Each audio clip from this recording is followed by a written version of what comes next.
que estos procedimientos menores por lo general los hace medicina general, bajo la orden o superadaptación del especialista.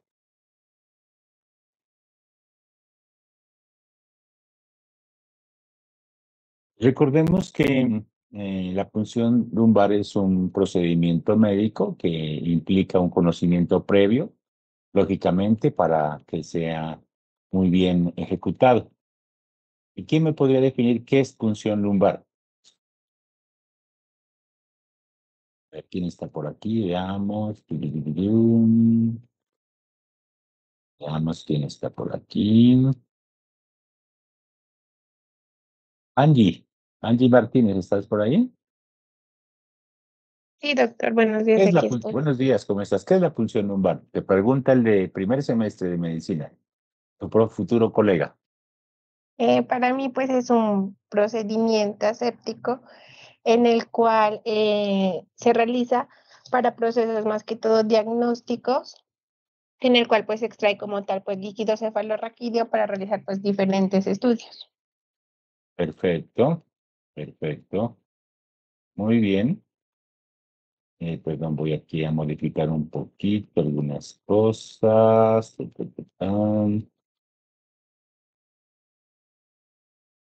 Muy bien.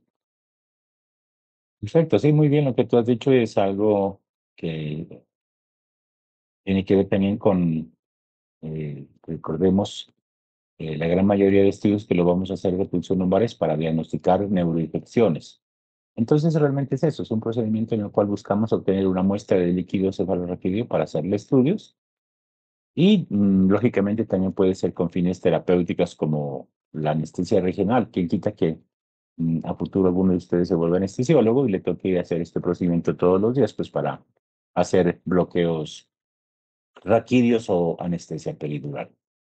Recordemos un poquito de la anatomía, porque esto es importante que siempre lo tengamos en cuenta para nuestros fines académicos.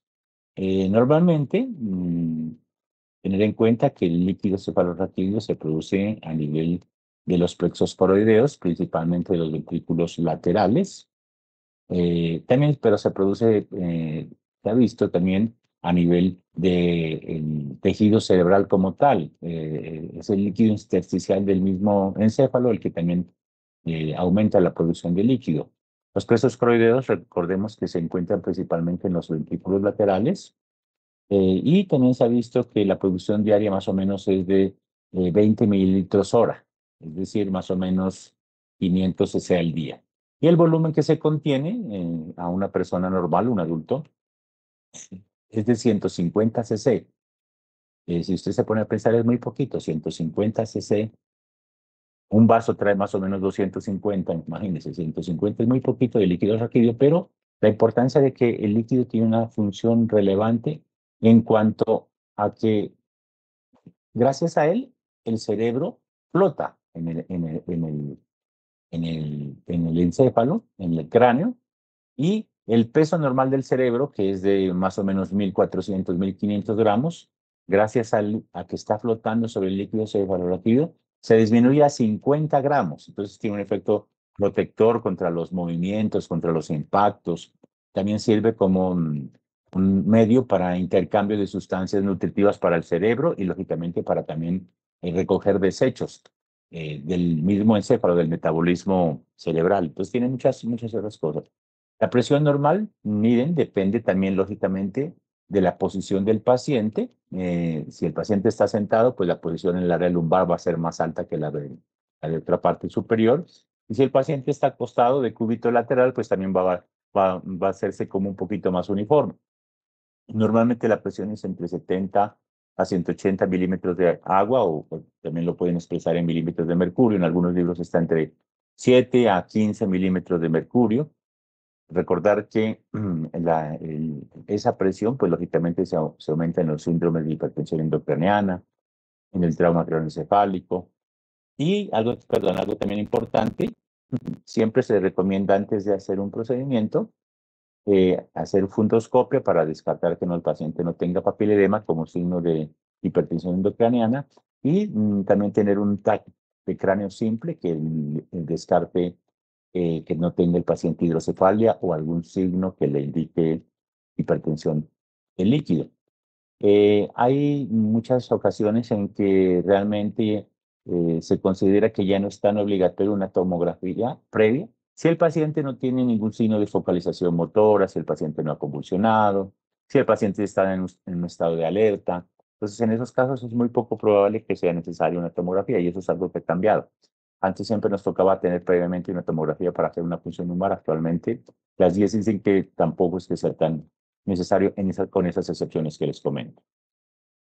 Recordemos que el líquido cefalorraquídeo circula, pasa de los ventrículos laterales, pasa al tercer ventrículo a través del acueducto de Silvio, pasa al tercer ventrículo y del tercer ventrículo pasa a la cisterna magna a través de los agujeros de Luschka y de Magendie. Luschka es el lateral, Magendie es el medial y ahí circula y tiene un recambio impresionante porque si se producen 500 cc diarios y solamente hay 150, entonces es uno de los líquidos que más está recirculando en el cerebro, se está recambiando y tiene un movimiento, se está moviendo continuamente dentro del neuroeje. Algo importante, mire todas las indicaciones que hay para hacer una punción lumbar. Tenemos una cantidad de indicaciones. Primero, infecciones meningias es la principal. Entonces, por lo general, las ocasiones que los médicos generales hacemos punciones lumbares es cuando hay una sospecha de una neuroinfección, bajo la orden, lógicamente, del internista o del infectólogo o del neurólogo. Siempre para descartar meningitis es el examen de oro como prueba diagnóstica. Igual en aquellos pacientes que se sospeche una hemorragia subaracnoidea, a veces sucede eso, que hay una hemorragia subaracnoidea y la tomografía es normal, más o menos sucede en un 2% de los pacientes cuando el volumen de sangre es mínimo, no se miran hallazgos anormales en la tomografía, entonces hay que hacer una punción lumbar para evidenciar si hay sangrado en el líquido cefalorraquídeo que oriente a esa posible diagnóstico. En el Guillain-Barré también lo podemos hacer buscando la disección albúmina citológica clásica, pero que cada vez pues ya realmente ya es menos la indicación de tomar este estudio. Pero todavía hay muchos neurólogos que se lo ordenan. Muchos síndromes paraneoplásicos para búsqueda de marcadores tumorales específicos, de tumores de sistema nervioso central para hacer estudios citológicos. También sirve, miren, también importante para muchas veces hacer tratamiento. Y ahora vamos a ver más adelante. En la esclerosis múltiple también se puede pedir bandas oligoclonales, perdón, para diagnosticar esta enfermedad disminuizante. Y eso con relación al diagnóstico, pero también se puede hacer cuestiones terapéuticas. Cuestiones terapéuticas, miren, por ejemplo, a veces colocar algunos medicamentos para infecciones del sistema nervioso central, por ejemplo, lo que se conoce como la vía intratecal. Intratecal es a través de una punción lumbar, sobre todo en pacientes con enfermedades infecciosas severas, crónicas, que no han mejorado con antibióticos sistémicos, porque recordemos que el sistema nervioso central, gracias a la barrera hematoencefálica, a veces hay muchos medicamentos que no alcanzan concentraciones terapéuticas adecuadas. Muchos, miren, también hematólogos realizan punciones lumbares para aplicar quimioterapia en pacientes, por ejemplo, con algunos tipos de leucemia, de patologías oncológicas. Y lo que les decía, los anestesiólogos todos los días, pues hacen punciones lumbares para aplicar medicamentos como lidocaína o bupivacaína para anestesia raquidia o para bloqueos peridurales. Entonces son muchas las indicaciones realmente de este procedimiento. Ese es un cuadro comparativo que muestra todas las diferentes variaciones que se pueden presentar en algunas patologías. Lo importante que tengamos en cuenta es siempre la meningitis bacteriana, que se aumenta la presión la presión del líquido, perdón. El líquido puede estar claro, es importante también las características macroscópicas cuando usted saque un líquido cefalorraquídeo, que lo ideal es que sea transparente, cristalino como agua, acuoso, pero si usted ve que está turbio, que o está como oscuro, como brumoso, algo puede tener que le va orientando una patología normal. La celularidad, miren, normalmente En líquido cefalorraquídeo normalmente en la celularidad es mínima. Se deben encontrar menos de 5 células por campo. Y estos tienen que ser linfocitos. En los líquidos cefalorraquídeos no puede haber neutrófilos, porque eso te indicaría una infección. Menos de 5 células y todos tienen que ser linfocitos, por lo general monocitos. Igual, las proteínas en las meningitis bacterianas se aumentan mucho, ¿listo? Igual, la glucosa se disminuye, entonces uno va pensando en qué patología tiene el paciente, teniendo en cuenta los cambios que se encuentren en el líquido. Bueno, contraindicaciones, a ver, ¿quién piensa en una contraindicación que está por aquí? David, David Soler, ¿estás por ahí? Sí, doctor. ¿Qué Buenos opinas, días. David? Que de pronto alguna contraindicación para hacer una punción lumbar. A ti te dice cuando estés de interno, te dice el internista, profe, por favor, David, ayúdame a hacer una punción lumbar para este paciente. Es que sería que tú revisas la historia clínica y que tendrías que pensar en algo para no realizarlo. Antecedente de trauma craneoencefálico severo. Bueno, un antecedente de un trauma craneoencefálico severo realmente O no sería. hipertensión. Ah, bueno, muy bien, sí, una hipertensión endocraneana. eh, Tendría lógicamente una contraindicación grandísima para hacerlo. ¿Qué otro? Muy bien, sospecha de hipertensión Infección, endocraneana. infección en el sitio de punción. Sí, mira, si tú encuentras, por ejemplo, en la espalda del paciente, en el dorso, en el área lumbar, encuentras un área de celulitis, una piodermitis, alguna patología infecciosa localizada, tampoco lo puedes hacer. ¿Y otra cuál sería?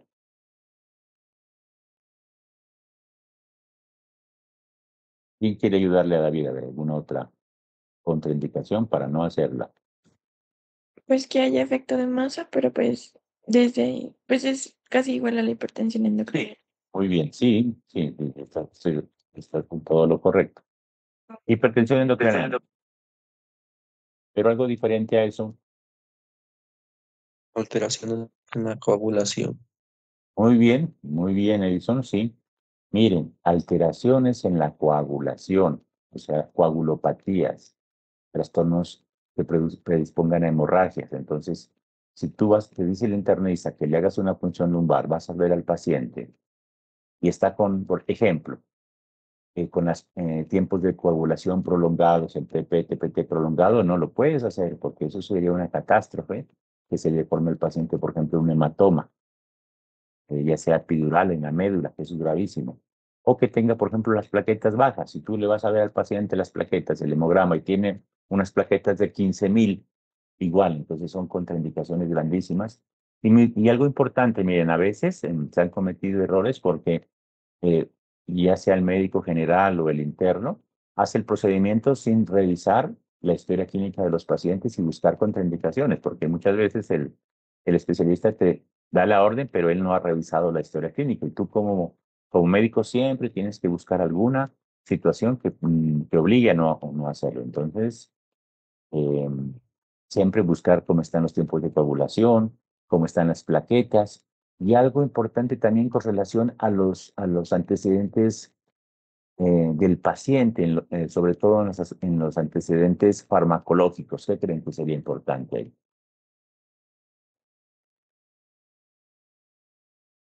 Antecedentes farmacológicos que nos harían contraindicar una punción lumbar. ¿Quién está por ahí?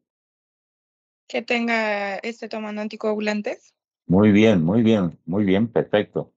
Sí, claro, si el paciente está tomando algún tipo de anticoagulante, está tomando warfarina, está tomando rivaroxaban por alguna patología, perdón, voy a dejar de aquí, alguien me está moviendo aquí la cámara, veamos cómo hago para que no me apaguen la cámara.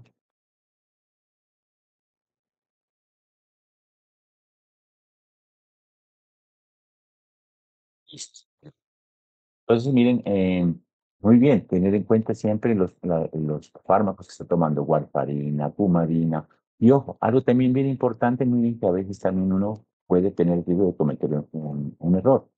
En los pacientes hospitalizados, recuerden que muchas veces hay necesidad de ordenarle tromboprofilaxis para evitar trombosis venosa profunda, tromboembolismo pulmonar. la enoxaparina que se le coloca profiláctica a los pacientes. Ojo, con eso sí uno tiene que tener en cuenta que hay que revisar que no le hayan colocado la enoxaparina en las últimas siquiera 12 a 24 horas, porque eso también es un factor de riesgo para que el paciente haga una posible hematoma dentro del canal medular y eso sería gravísimo. ¿Sí están viendo mi imagen? Una pregunta. Claro. Entonces serían como contraindicaciones absolutas y relativas. Esas que estamos hablando serían absolutas. Miren, yo pienso que en punción lumbar las contraindicaciones serían absolutas. ¿Por qué? Porque ¿cuál es el riesgo, por ejemplo, de que el paciente tenga atrás a nivel lumbar una celulitis y tú le hagas una punción lumbar X por X motivo? Que ¿Cuál entre sería? el microorganismo. Claro, que muy bien, que la estafilococo, el estreptococo, la bacteria que le está produciendo la infección, tú la introduces hasta el líquido cefalorraquídeo y el paciente va a terminar con una meningitis, que es una enfermedad catastrófica. Igual, si el paciente está tomando warfarina y y eso es, como les digo, algo importante, recuerden que uno, ante la orden de algún superior, en nuestro caso, por ejemplo, el internista, o el neurólogo, uno pues va a hacer el procedimiento, pero uno tiene que revisar muy bien las contraindicaciones porque si tú haces una punción lumbar y el paciente está tomando un anticoagulante, el paciente puede ser un hematoma epidural dentro del canal medular. Eso es gravísimo porque el hematoma crece y aprieta la médula y el paciente, y eso es de cirugía, es una urgencia de cirugía de columna, porque el hematoma comprime la médula y, ojo, puede llegar a necrosarla, entonces el paciente va a quedar con una paraplegia de por vida, entonces es algo gravísimo que uno siempre tiene que tener en cuenta porque es un procedimiento, lógicamente, que implica altos riesgos y uno siempre tiene que revisar muy bien la historia clínica y al paciente. Serían unas contraindicaciones relativas, por ejemplo, el hecho de que el paciente, por ejemplo, haya tenido un problema lumbar, una discopatía, una cirugía de columna, porque eso puede hacer que sea más difícil el procedimiento. Y en esos casos, cuando uno encuentre alguna contraindicación, o vea que hay alguna limitante para el procedimiento, pues lo importante es dejar la constancia en la historia clínica que no se puede realizar o pedir ayuda. Recuérdense que eso es lo chévere yo siempre digo de uno de médicos general es bacanísimo porque si uno puede algo, pues pide la interconsulta con el especialista. ¿A quién llamaríamos, por ejemplo, en caso de un paciente que sea obeso? Esa sería una contraindicación relativa. También la obesidad, que sea muy difícil de manipular, que no colabore de a mucho para hacer el procedimiento. ¿A quién interconsultaríamos? Que haga la punción lumbar. ¿Quién creen? A la luego. Muy bien, al anestesiólogo. Excelente, claro. Pues si usted como médico ve en general que hay alguna contraindicación relativa, como lo que hablábamos diferente a estas tres, estas serían las contraindicaciones absolutas relativas, que el paciente sea muy obeso, es muy técnicamente es difícil, que el paciente tenga algún antecedente de cirugías de columna previos, que también a veces altera la anatomía y no es fácil hacerlo, pues en ese caso necesitamos interconsulta con el anestesiólogo, que es una persona experta que hace eso todos los días, pues entonces para él va a ser un procedimiento muchas veces más fácil de realizar. Entonces, como les digo, siempre la coagulopatía, revisar los exámenes. Acuérdense, plaquetas menos de 50.000, tiempos de TP prolongados y que esté tomando cualquier anticoagulante. ¿Listo? Ojo, miren, algo importantísimo con el clopidogrel. O igual, aparte del clopidogrel, hay otros medicamentos que también son antiagregantes plaquetarios que pueden llevar a cuestiones graves. El clopidogrel, ¿en qué patologías era que lo usábamos? Ustedes creen, ya han pasado por esos semestres. Clopidogrel, ¿a qué le suena? ¿Qué patologías? Antiagregante plaquetario. Síndrome coronario agudo. Muy bien, el síndrome coronario agudo. En pacientes que han tenido un infarto, recordemos que el clopidogrel es un antiagregante plaquetario que actúa por un mecanismo diferente al de la aspirina. Este se une al receptor P2Y12 y inhibe la agregación plaquetaria mediada por el adenosín difosfato, por el ADP. Pues esos pacientes por lo general a veces les dejan hasta un año. Después de un infarto o un evento coronario agudo, se los deja por un año tomando el clopidogrel para evitar una recidiva de un evento de ese tipo. Entonces, si usted, ese paciente, ojo, la recomendación inclusive con el clopidogrel son 7 días haberlo suspendido previamente en punción lumbar. Entonces, eso es algo importante que uno tiene que analizar. Y si usted ve que el paciente, revisando los fármacos que está recibiendo, tiene alguno de estos, ojo, coloca en la historia clínica que es una contraindicación absoluta y usted no puede hacer ese procedimiento porque implica un riesgo muy grande para el paciente.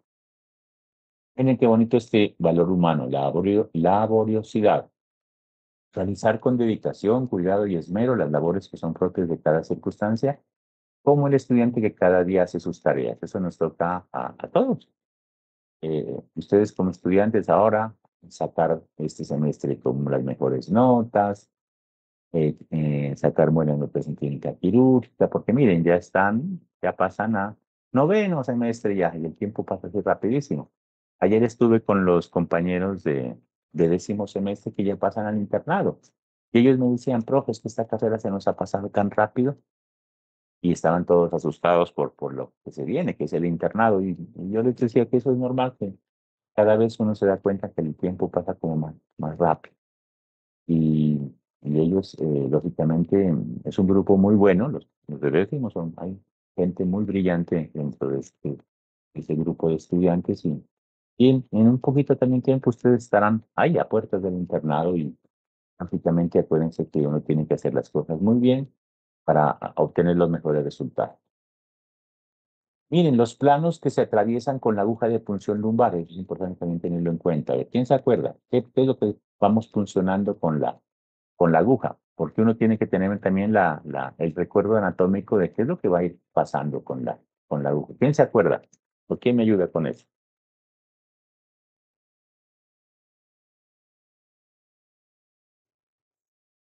Doc, el espacio subcutáneo, Muy el bien. ligamento, Bien, tejido celular subcutáneo, muy bien. ligamento supraespinoso, Muy bien, el interespinoso, el amarillo y ya espacio epidural. muy bien. Ah, entonces, Dura miren, aquí madre, está la dura madre. Acuérdense que la dura madre está pegada a la aracnoides. La aracnoides es como decir la conjuntiva en el ojo, que es transparente, súper delgadita y está pegada a la aracnoides. Y debajo de eso está muy bien el espacio subaracnoideo, que es donde tenemos que llegar.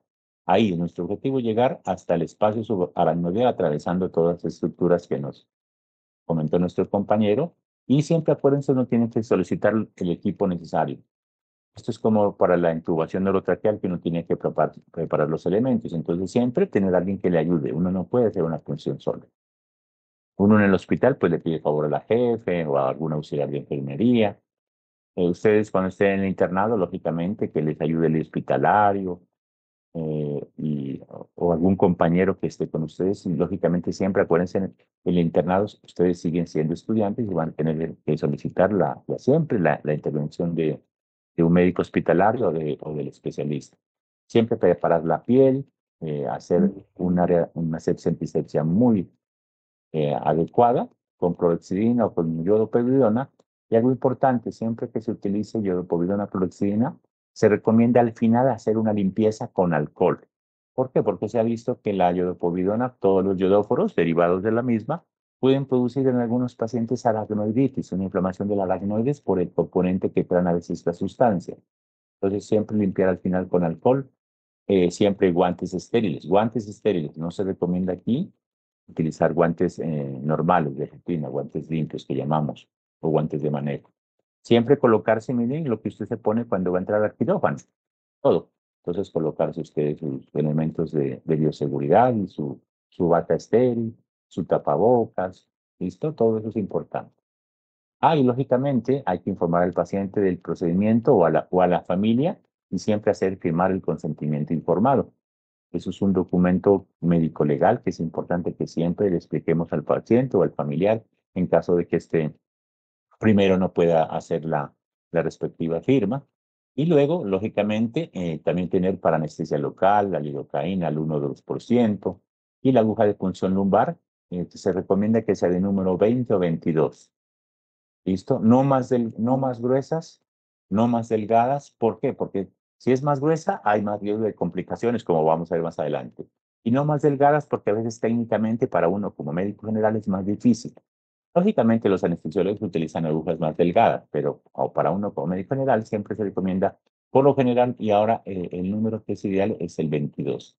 Entonces siempre solicitar la aguja, yo siempre hago eso, pido la aguja de punción lumbar, conocida con la marca más frecuente en Colombia como Spinocat número 22. Los frascos para tomar las muestras, por lo general uno pide 3 frascos, y lógicamente recordar los tipos de agujas. Miren, esto es importante. Hay muchos, las agujas vienen en unidades de las mismas, de las jeringas, de los catéteres intravenosos. ¿Se acuerdan que era una unidad de G? Una vez lo preguntábamos en la clase. Todas las agujas vienen así, 21G, 23G. ¿Quién se acuerda que era qué? ¿Alguien recuerda cuál es la unidad de medida del grosor de las agujas metálicas en medicina? Y es una unidad francesa de medida. Es la unidad gauge. Gauge. Muy bien. Sí, gauge. Gauge. Entonces, siempre que usted ve una aguja metálica en medicina, siempre va a tener la G al lado. Que cojan una jeringa para insulina, cojan una jeringa para una inyección intramuscular. Siempre en el papelito en blanco que trae la aguja y dice el grosor expresado en la unidad G de Gauss. Entonces siempre miren, pedirse hay varios tipos de agujas para punción lumbar. Las más frecuentes, miren, son estas que están aquí, la tipo Queen, que esta es la que más tenemos en Colombia. Es una aguja traumática, ¿listo? Pero con estas agujas hay más riesgo, por ejemplo, de cefalea posractidia, cosa que no sucede con estas otras que se llaman punta de lápiz. Y si uno se pone a ver la aguja, el huequito de la aguja no lo tiene en la parte distal, sino tiene como la parte lateral. Estas agujas son mucho más seguras, son mucho más efectivas para evitar complicaciones, como vamos a ver más adelante, pero lógicamente tenemos que tener todos los insumos necesarios y pues si no disponemos de estas agujas especiales, muchos hospitales no las tienen. Entonces la que más, como les digo, se utiliza es la aguja tipo puente, es el mismo filo que traen todas las agujas convencionales en medicina. Las agujas normalmente tienen eso. La posición recomendada, miren, hay varias. Ahí está la de cúbito lateral. Siempre colocar al paciente en el borde de la cama, con las rodillas flejadas, lo máximo que pueda. La posición genupectoral. Y también se lo puede hacer en la posición sentado, que sobre todo se recomienda en pacientes obesos y en embarazadas. Ustedes cuando estén en clínico se van a dar cuenta que la mayoría de anestesiólogos les ponen las anestesias raquidias a las mujeres para las cesáreas sentadas. Entonces es mucho más fácil, se dice que técnicamente hacer esa posición, sobre todo, como le digo, en los pacientes obesos, porque la anatomía es como más fácil de hacer.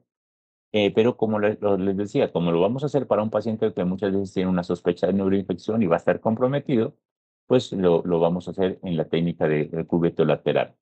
Siempre tenemos que marcar el sitio de la punción donde la vamos a hacer. Entonces ahora vamos a recordar un poquito cómo ubicamos ese sitio. Siempre lavarnos las manos, siempre preparar toda la piel, como asepsia, antisepsia. Ustedes ya van a tener su semestre de clínica quirúrgica, ya saben cómo hacer la técnica en la piel.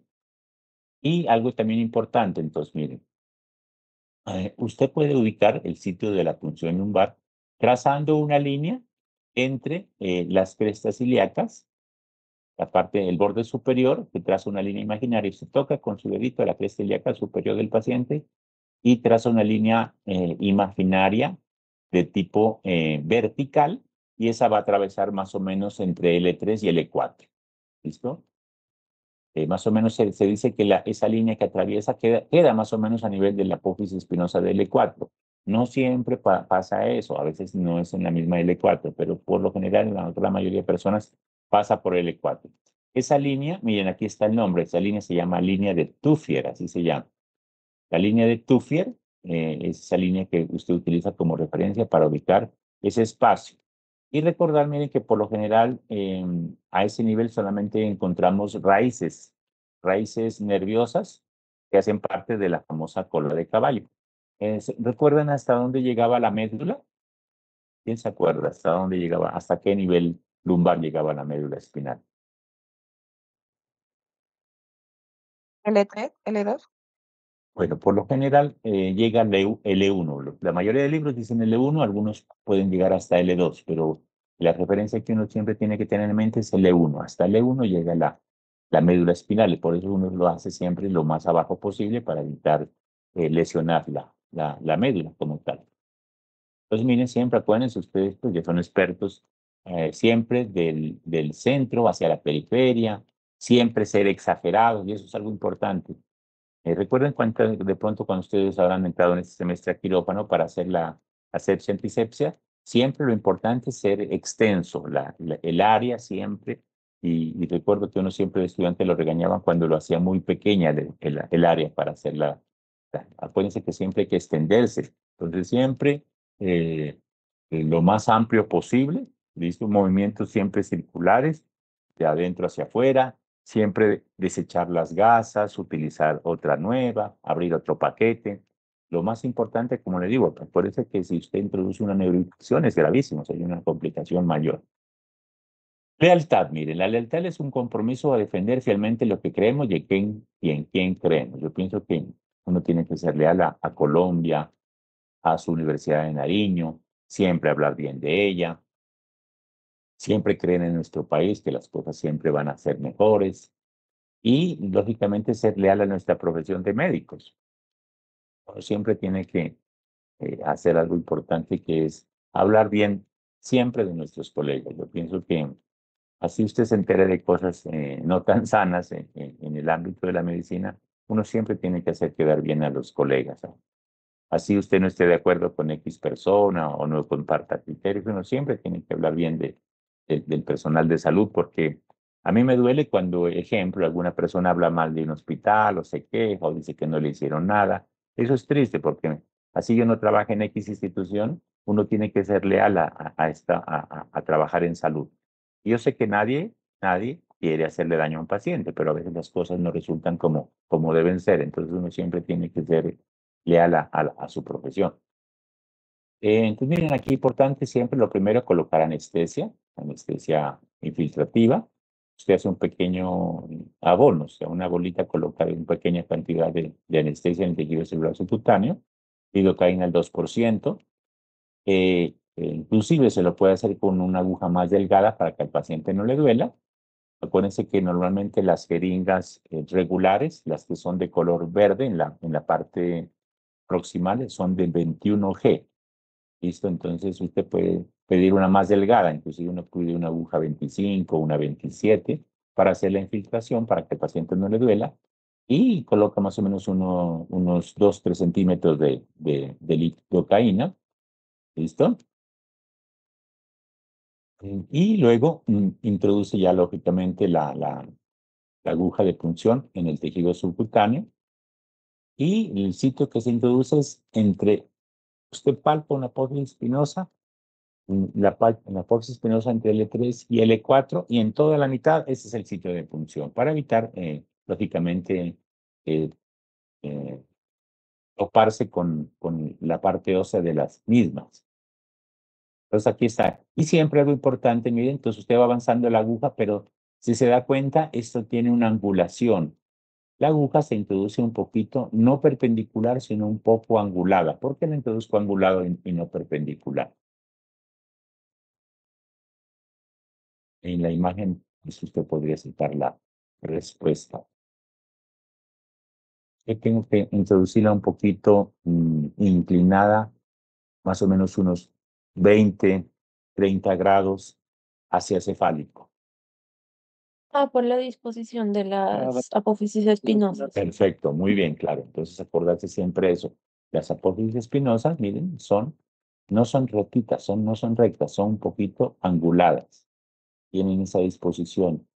Entonces, si usted no tiene en cuenta eso y la introduce perpendicular, se va a chocar, va a terminar chocándose contra la apófisis espinosa de la vértebra inferior. Entonces siempre esa pequeña angulación dirigida hacia el ombligo, muchos dicen hacia el ombligo del paciente hay que dirigir la aguja.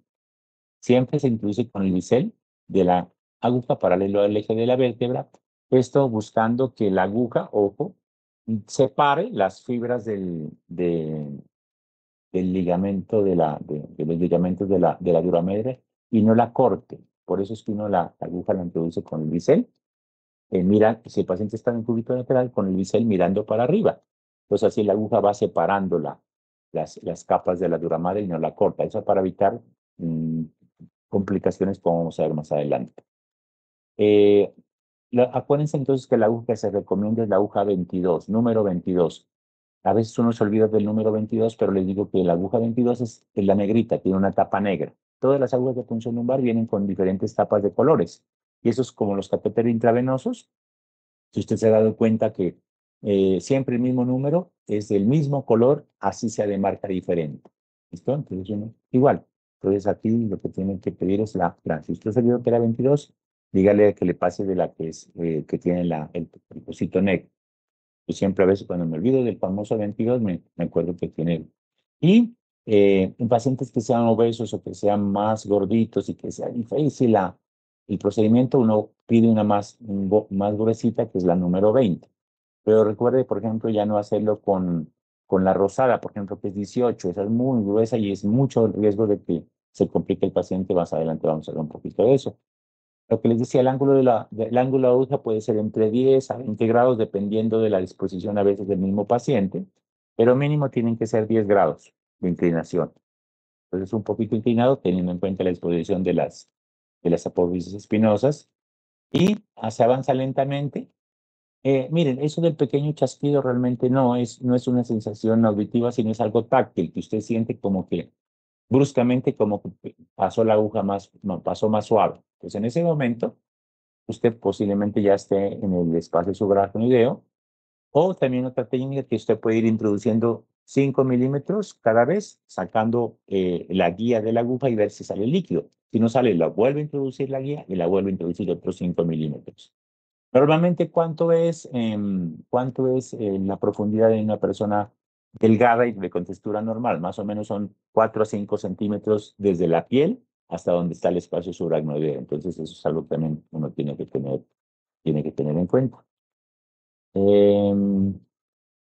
Bueno, o lógicamente evidenciar que sale líquido, ¿no?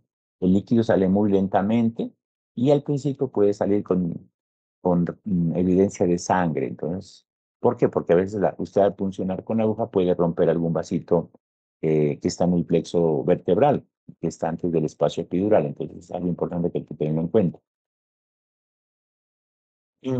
Lógicamente, si usted siente que hay resistencia al paso de la aguja, es porque está golpeándose con alguna estructura ósea. Entonces, ¿qué hay que hacer? Sacar un poco la aguja, casi hasta la piel, y volverla a dirigir un poquito, cambiando la angulación, para evitar, lógicamente, que se vuelva a chocar contra las estructuras óseas. Cuando empieza a salir el líquido, dejar caer algunas gotas. ¿Para qué? Eso lo hacemos para evitar que las primeras gotas siempre por lo general salen con sangre, porque por el mismo procedimiento de la punción. Entonces, usted al dejar caer algunas gotas, se va lavando la aguja y usted entonces puede esperar que ya salga el líquido como más clarito y usted ahí coloca ya los frascos. Más o menos se pone unos 2, 3 mililitros en cada uno de los frascos para determinar qué tanto. Lógicamente, el estudio citológico, citoquímico, todas las pruebas que se usan, en este caso, si es una neuroinfección, pues el GRAN, el cultivo, el antiograma, las pruebas especiales dependiendo de la patología. Ejemplo, si es un paciente con una esclerosis múltiple, pues usted tiene que pedirle bandas oligoclonales. Si es una TBC, usted acordarse de pedirle siempre el test de ADA o PCR en líquido cefalorraquídeo, los estudios que se soliciten. Normalmente aquí en Pasto, ¿qué pedimos? Por lo general, la orden siempre incluye la citoquímico, citológico, serología, tinta china, BK en líquido cefalorraquídeo, gran y cultivo. Eso es lo que hacemos normalmente en los hospitales de Pasto, aquí en San Pedro, en el departamental. La orden por lo general implica esos estudios básicos. Siempre importante, miren, Entonces, acuérdense que el líquido va a caer gota a gota, gota a gota. En algunas partes, por protocolo, antes de obtener el líquido cefalorraquídeo, le mide la presión de apertura, es decir, la presión de salida del líquido cefalorraquídeo, colocando un equipo especial, o a veces se lo puede hacer con un equipo de macrogoteo para ver más o menos la distancia que sube el líquido en la columna.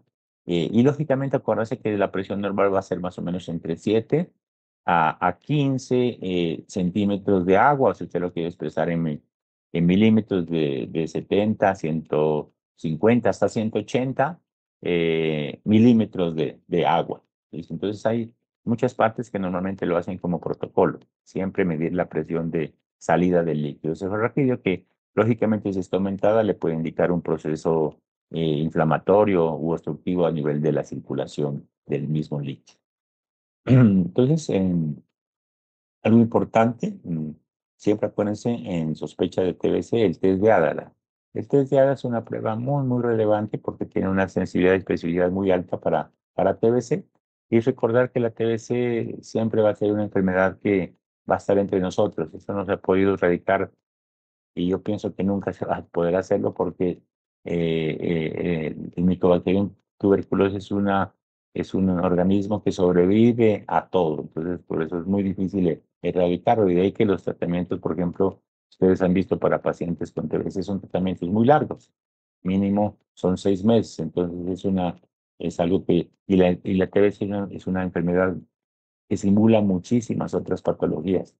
Se la ve en todas partes. Muchísimas patologías produce la TBC, no solamente de tipo pulmonar.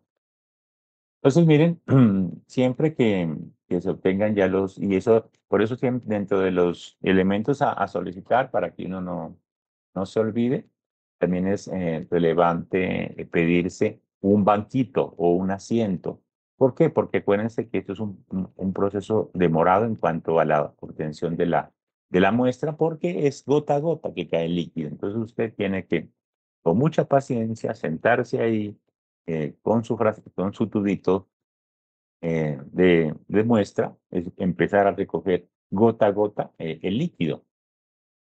Y lógicamente, pues hasta obtener el volumen necesario para que la bacterióloga en el laboratorio pues pueda hacer las pruebas que se necesitan.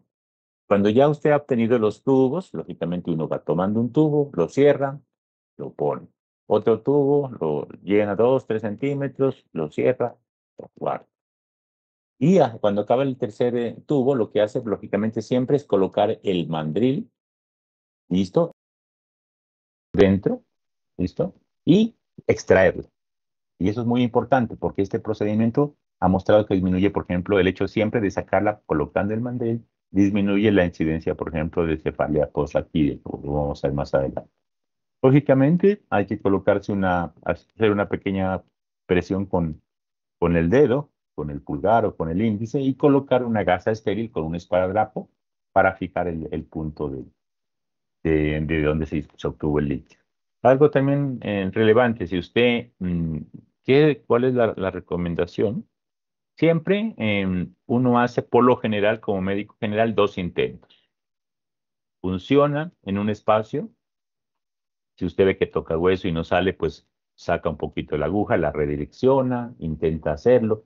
Pero si no es efectivo, ¿usted qué puede hacer? Subirse a un espacio intercostal. Entonces, si lo hizo entre L4 y L5, subirse a L3, L4. ¿Listo? ¿Para qué? Buscando, pues, lógicamente, que el procedimiento sea efectivo. Y yo siempre hago eso. Si yo hago el procedimiento de punción lumbar y mi segundo intento es fallido, no puedo, pues uno tiene que también ser humilde en medicina y reconocer que uno no se las sabe todas y que uno no es experto en hacer esto, para eso está el anestesiólogo. Entonces muchas veces ustedes, si no se puede hacer el procedimiento, pues usted coloca en su notica, se hicieron 2 intentos para obtener la muestra para estudio de líquido cefalorraquídeo, los cuales fueron fallidos, se solicita interconsulta anestesiología. Entonces ellos harán el procedimiento en quirófano y pues lógicamente con la experiencia y la habilidad que tienen esta especialidad, pues va a ser mucho más fácil el procedimiento. Siempre algo también importante, miren, nunca olvidarnos de hacer las notas de los procedimientos para que queden en la historia clínica. Entonces, a ver, ¿quién haría la nota? ¿Cómo la harían la nota? Uno tiene que redactar más o menos la notica. ¿Cómo lo harían la nota del procedimiento? A ver, ¿quién quiere intentar hacer la nota? A ver, ¿cómo lo harían la nota? Doc. A ver, Sí, ¿cómo pues sería? primero deberíamos describir lo que hicimos, pues que se puso la anestesia local, que luego se hizo la asepsia Muy bien. y se tomó tantos tubos de la, pues del líquido cefalorraquídeo y pues se los mandó a citología. Ah, y Sí, pues sí hubo condiciones que dificultaron la obtención. perfecto. Muy bien. Entonces uno por lo general coloca siempre nota de procedimiento, entonces.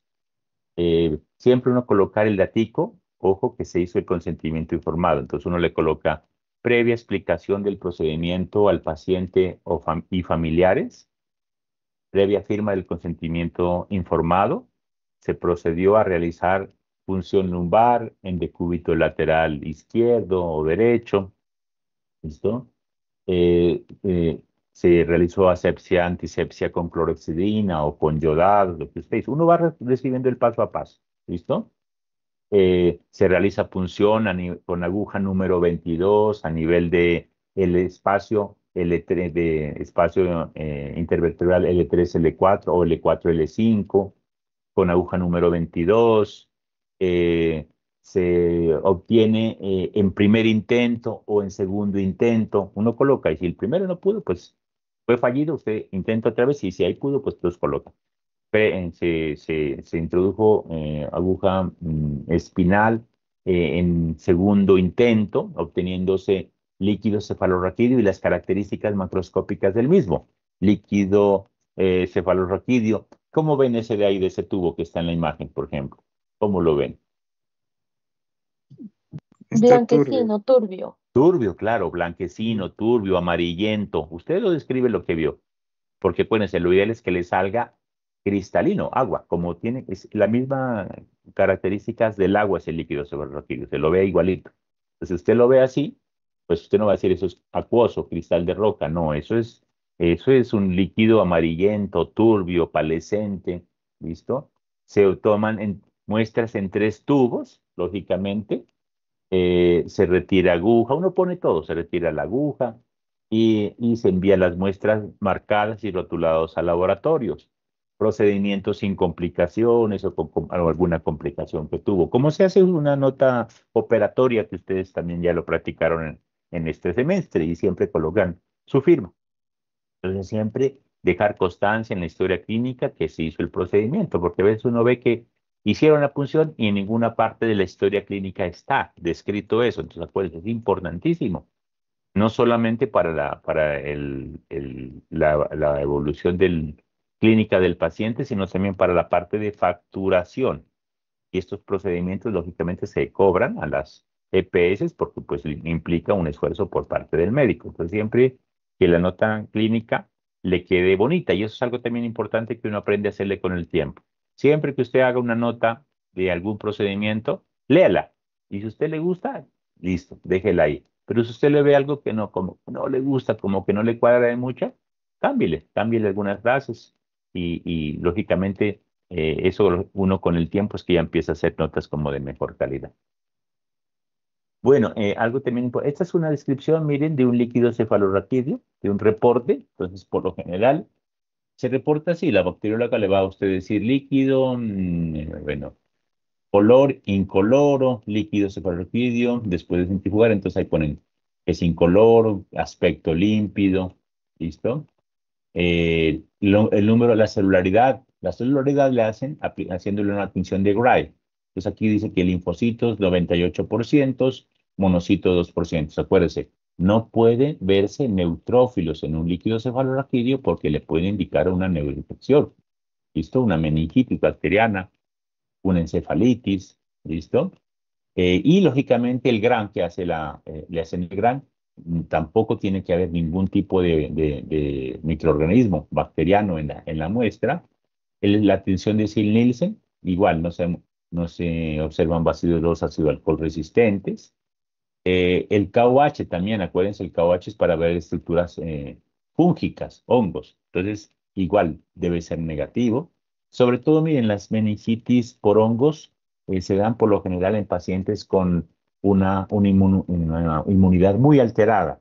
Pacientes con cáncer sin tratamiento, pacientes con VIH, con SIDA sin tratamiento, que lo abandonaron. Son esos pacientes que salen, por ejemplo, hongos, que nunca debe verse lógicamente en un paciente en un líquido. Igual, la tinta china también va para ver hongos, entonces igual tiene que ser reportada como negativo. Ya con ese que el cultivo se demora pues mínimo 3 días, entonces el cultivo si es para gérmenes comunes se demora 3 días y eso es reportado lógicamente en el tiempo ulterior. El aspecto también ligeramente turbio, dice ahí, miren el pH que también lo miden, los hematíes que se encontraron, muchas veces los hematíes que se encuentran ahí es porque usted fue muy acelerado al tomar la muestra. Apenas salió la primera gota, ¡pum!, puso el frasquito. Entonces acuérdense, una recomendación. Empiezan a salir las primeras gotas y deje pasar unas 5 o 10 gotitas, porque eso ayuda a que se limpie la aguja por dentro de algún resto de hematíes que quedaron ahí en la aguja y después van a salir sin hematíes. Lógicamente, pues si es una hemorragia subaracnoidea, van a seguir saliendo. Igual los linfocitos que se encontraron, la evidencia de la celularidad, todo eso nos dice pues el reporte de bacteriología. Complicaciones. Miren, siempre hay riesgo de complicaciones para todos los procedimientos. ¿Se acuerdan que yo les decía cuál es el único médico que no se le complican los procedimientos? ¿A quién era?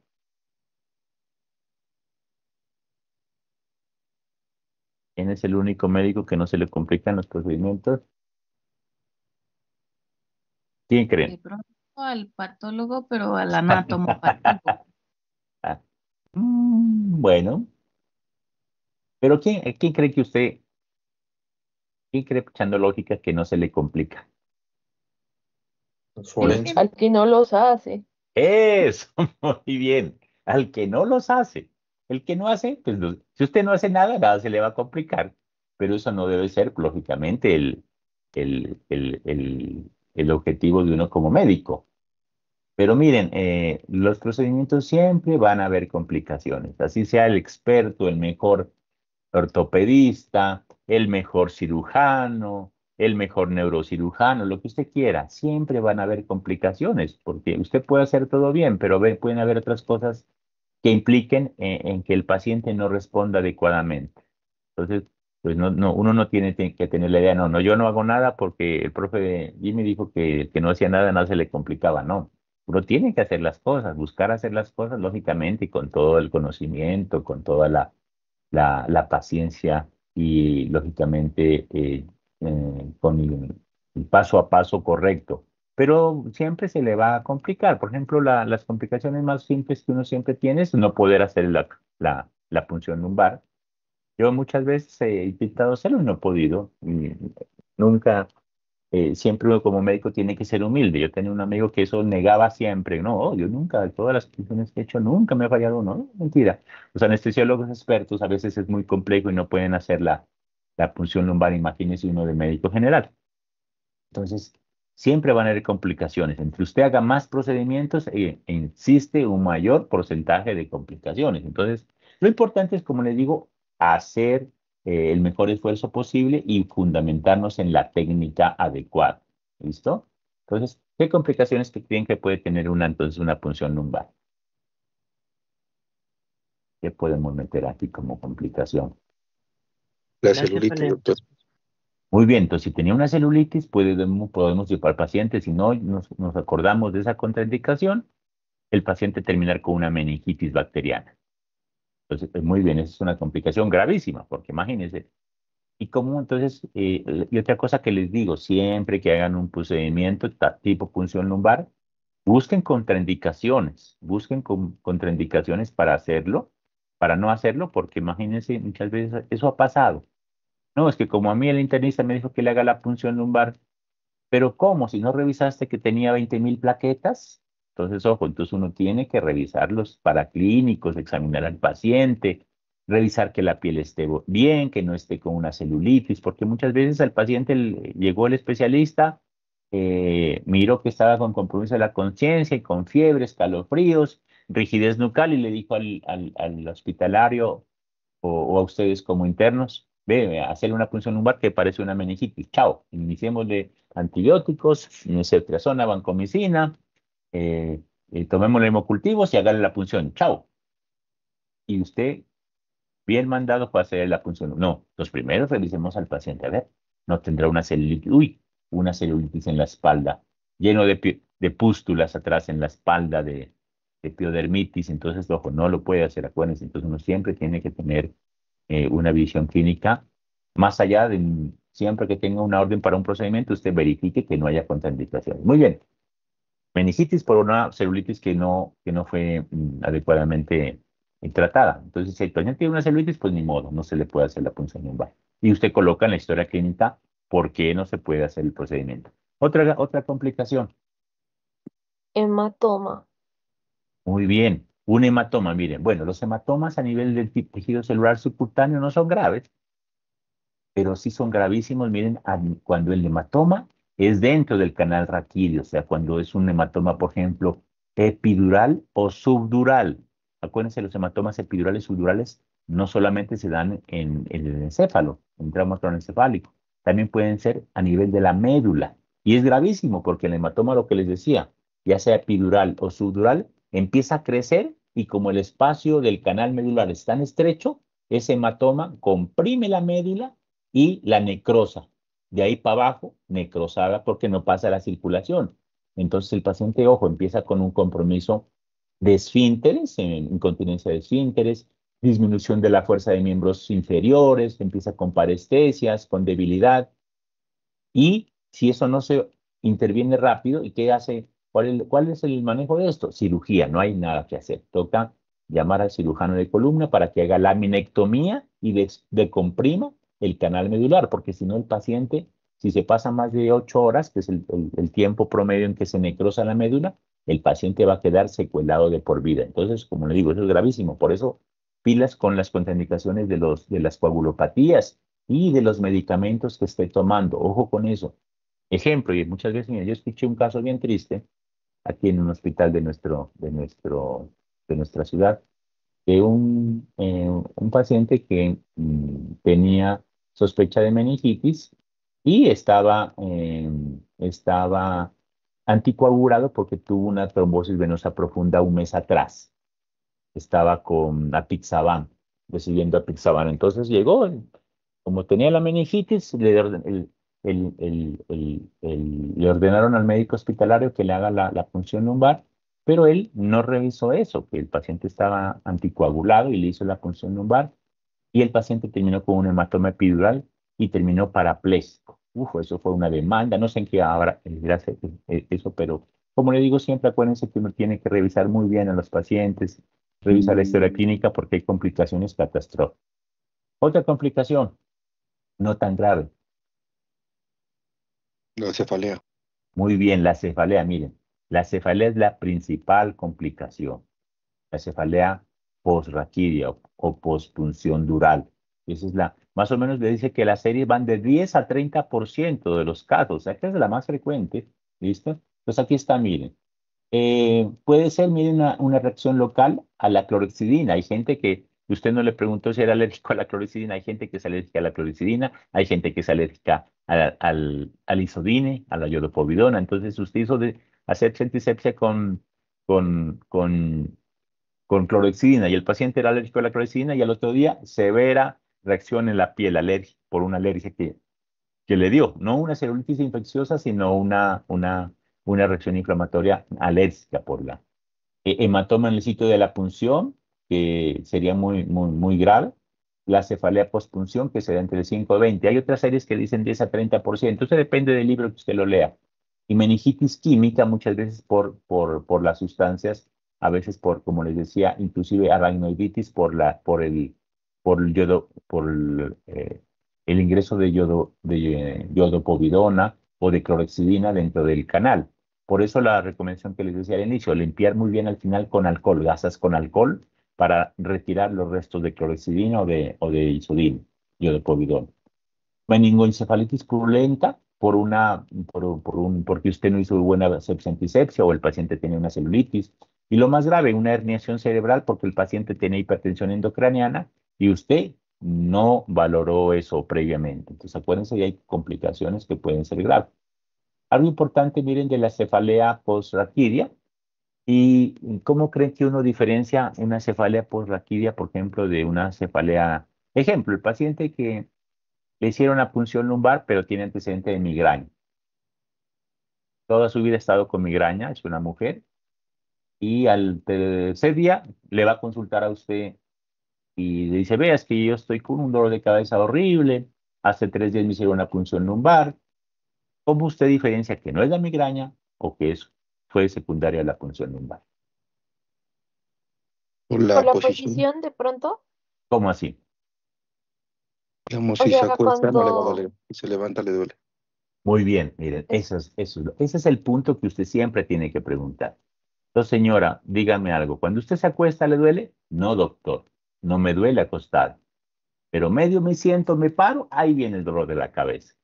Entonces, esa es la pregunta clave que usted tiene que hacerle como médico para diferenciarla de que no le dio X, por ejemplo, que fue que le vino una crisis de migraña. Siempre, entonces, acuérdense, la cefalea postfunción desaparece o mejora mucho con el reposo en decúbito y aumenta al sentarse o al pararse con la bipedestación. Entonces, es un punto muy importante que usted lo tiene que tener en cuenta. Y recuerden que la teología se ha visto de la cefalea posraquídea es que queda como una pequeña fístula a nivel del orificio donde entró la aguja en la dura madre, que va filtrando líquido cefalorraquídeo. Entonces, se presenta como una disminución de la presión intracraneana, que eso hace que traccione las raíces de la base del cráneo y eso produce el dolor que lógicamente mejora con el paciente al acostarse. Entonces, son cositas que hay que tener eh, mucho cuidado y hay que tener también en cuenta cuando el paciente le consulte por algún tipo de estas complicaciones. Bueno, no sé si hay alguna pregunta, alguna dudas, preguntas, algo no quedó claro.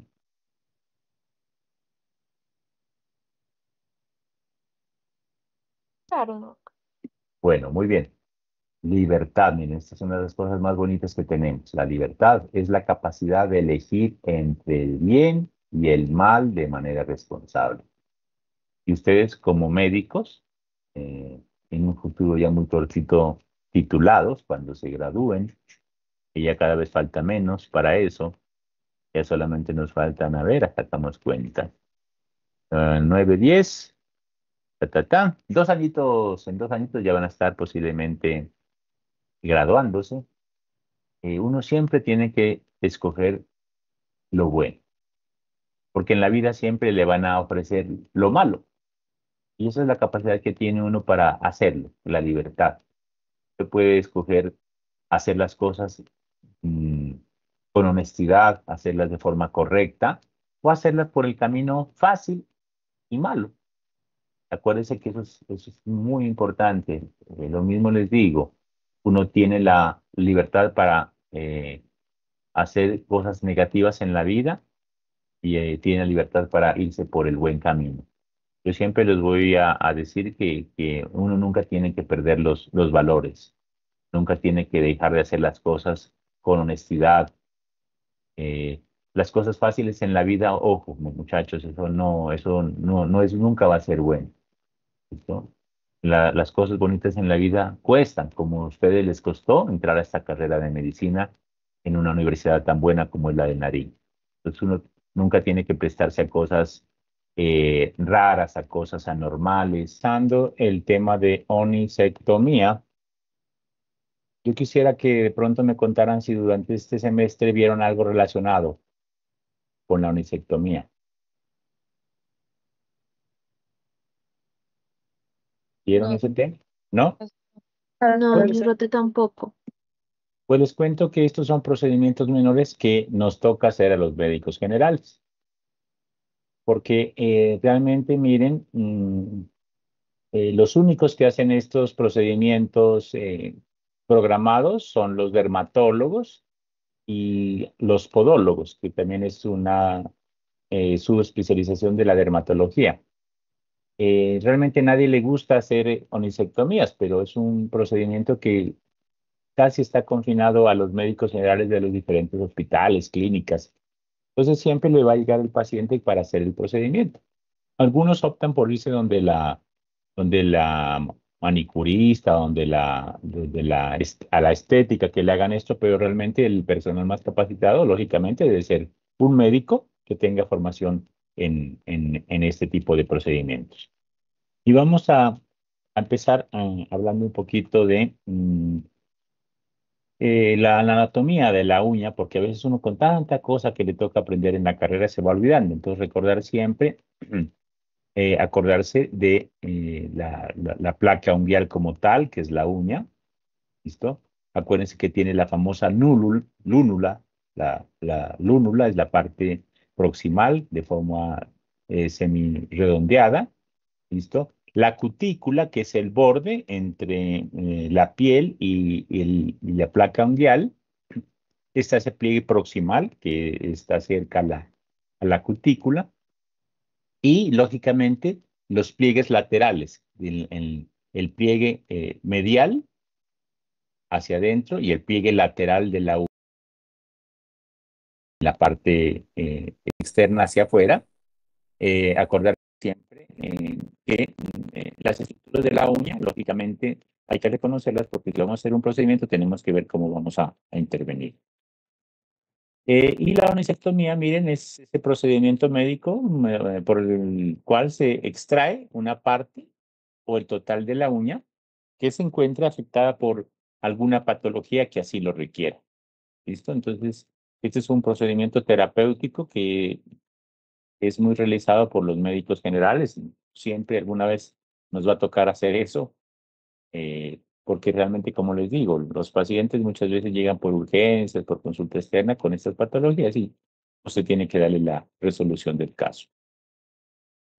Indicaciones. Entonces, miren, las indicaciones para hacer onisectomía son la onicocriptosis severa, infecciones severas de la uña o traumas de la uña. ¿Se acuerdan que era onicocriptosis? Cuando estaban en semiología, por allá eran los duros de la terminología médica. Era la onicocriptosis. ¿Se acuerda? Ese no es la famosa uña encarnada, ¿no es? Muy bien, la famosa uña encarnada. ¿Listo? La uña encarnada, pues lógicamente es un término popular, pero usted como médico tiene pues, que decir que es una onicocriptosis. Entonces, a veces hay que hacer ese procedimiento cuando es una onicocriptosis severa o ha recurrido en algunos pacientes iguales en infecciones severas de la uña. Sobre todo, miren, por cambios secundarios. ¿A qué patología puede llegar a deformar la uña así, infecciosa? Onicomicosis. Muy bien, las onicomicosis. A eso, yo pienso que la onicomicosis es el coco no solamente del médico general, sino de los dermatólogos, porque a veces es muy difícil tratar ese tipo de patología. La gente cree que es algo fácil, que va a la farmacia, que compre un mes, que le aplique, que le va a normalizar eso. Hay gente que tiene esta patología recidivante y es muy difícil realmente un tratamiento, porque el hongo se mete en las capas de la uña y ahí a veces no llegan los antifúngicos ni otro tipo de medicamentos sistémicos. Entonces, a veces cuando usted tiene un paciente con una onicomicosis severa, que ha recibido el tratamiento, que ha sido deformante, pues también toca hacerle un procedimiento. Igual en esos pacientes con deformidades severas de las uñas, con onicorexis, onicogrifosis, que era la deformidad también de las uñas, ¿se acuerdan? Pues a veces cuando hay pacientes que llegan con esas deformidades severas, pues ahí no hay nada que le vaya a mejorar la parte estética y toca hacer cirugía. Igual, cuando hay algún trauma severo del dedo que comprometa la uña y este está a punto, pues lógicamente de caer, usted tiene que agilizar ese proceso mediante una onisectomía. Acuérdense que la principal causa de la onicocriptosis, o sea, de la uña encarnada, es por lo general el mal corte de las uñas. Normalmente, recuerden que la uña siempre se debe cortar de forma recta, sobre todo la uña del hallux, que es la que más se, se convierte en onicocriptosis. Entonces, siempre cortarla de forma recta, ¿listo? Y que los bordes, ya sea lateral y medial, de la placa unguial quede formando un ángulo recto. O sea, que usted vea la uña y recto, como una teja, dicen para que la gente entienda. Tiene que quedar en esa formita, como una teja. Por eso los corta uñas convencionales, que son semicirculares, no se recomienda utilizar, por ejemplo, para cortarte la uña, porque puede eso hacer que la uña termina convirtiéndose en una onicocriptosis. Igual también con el calzado muy ajustado, sobre todo por esto es una patología más frecuente en las mujeres que les gusta a veces usar zapatillas y otro tipo de calzado. Y acuérdense que realmente lo que pasa en la onicocriptosis no es que la uña se meta al tejido, es que el tejido blando de los bordes y está hipertrófico y se va metiendo hacia donde está la uña y eso produce una reacción inflamatoria severa que muchas veces se sobreinfecta con bacterias y termina produciendo un proceso inflamatorio purulento. Entonces, eso es todo eso son etiologías que uno lógicamente debe corregir en un paciente. Si usted quiere que no se le vuelva a tener una onicocriptosis, usted tiene que explicarle también que tiene que cortarse bien las uñas, que tiene que cortarse la recta, e inclusive a veces hay que hacer procedimientos quirúrgicos menores para que el paciente no vuelva a recidir en esa patología. Entonces, lo que hablábamos, la famosa uña encarnada va a ser la principal que vemos. Acuérdense que la uña no crece dentro del tejido blando. Lo que pasa es que el tejido blando de los bordes del dedo crecen y obliteran el surco por donde está pasando la uña en respuesta a una noxa externa, que puede ser, como les digo, un mal corte de la misma, zapato apretado, y también hay como una cierta predisposición en algunas personas. Puede ocurrir en cualquier dedo del pie, pero es más frecuente, acuérdense, en el hallux y sobre todo en las mujeres. Siempre lo vemos más frecuentemente también en el borde lateral del hallux, es el sitio de preferencia. No en el borde mediano, sino en el borde lateral del hallux. Como todo en medicina, también la onicocriptosis tiene etapas, desde la más leve hasta la más compleja. En la etapa 1 que vemos, por lo general, miren, en esta etapa tiene estas características. Hay nomás eritema, edema, leve dolor al palparse en el borde lateral, por lo general, del hallux, ¿listo? Porque ya empieza a producirse un proceso inflamatorio que es lógicamente de etiología mecánica, porque el tejido blando crece y como está ahí el borde de la uña, pues empieza a doler por la compresión del zapato. La etapa 2, que es más avanzada, ya aparte de lo anterior, ya puede haber signos infecciosos, pues el paciente tiene eritema, dolor local, calor, rubor, y puede inclusive ya haber secreción purulenta por el borde de la uña, que se asocia por lo general a infecciones por bacterias gram positivas tipo Staphylococcus aureus.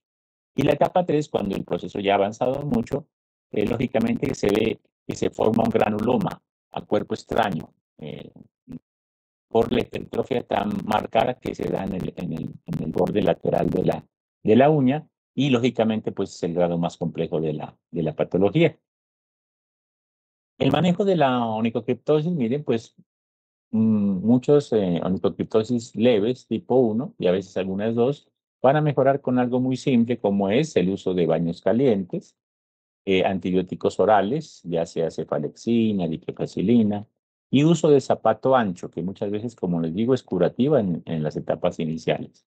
Los casos más severos, por lo general, requieren la eliminación del borde que está produciendo el problema. Algo también relevante y recordar que la onicocriptosis, el manejo cada vez es más conservador. Bueno, ustedes que están en semestre de clínica quirúrgica, antes, ¿cómo era el manejo, por ejemplo, del cáncer de mama en la parte quirúrgica? ¿Han visto algo de la historia? ¿Cómo era la cirugía del cáncer de mama? ¿Quién está por Remover ahí? la mama completamente. Muy bien, muy bien. Muy bien, Laura. Ese era el procedimiento que se hacía antes. Era la mastectomía total. Yo me acuerdo cuando era estudiante, no había las famosas, ¿cómo se llaman los procedimientos ahora? Que se hacen para retirar el tumor. Lobectomía. Muy bien, la cuadrantectomía. Ya no se hacen mastectomías radicales. Eso ya es historia de la medicina. Realmente ya procedimientos agresivos, no. Ahora lo que se intenta es conservar al máximo el tejido viable, que esté bien. Y lo mismo pasa en la uña. O sea, usted como médico general tiene que pensar que la onisectomía total solamente tiene unas escasas indicaciones, como vamos a ver más adelante, pero siempre que usted se encuentre un paciente con una anocriptosis, tiene que buscar preservar la gran parte de la uña y solamente resecar el borde en el cual está el tejido blando hipertrófico. ¿Alguna vez ustedes han sufrido de problemas de onicocriptosis? ¿Alguna vez les ha dado? Sobre todo los que pienso que a las mujeres, su vida nunca han tenido un problema de eso, de que les duele el borde lateral del hálux. Nunca les ha dado, creo que no es muy frecuente. Sí, eso es muy frecuente, realmente es muy frecuente. Lo importante es saberlo manejar, porque como les digo, a veces se abusa en cuanto a la terapéutica. Y les digo, antes el manejo era siempre agresivo, era hacerle onisectomía total, quitarle toda la uña al pobre paciente. Entonces, ¿cuánto cree que se demora una uña en crecer?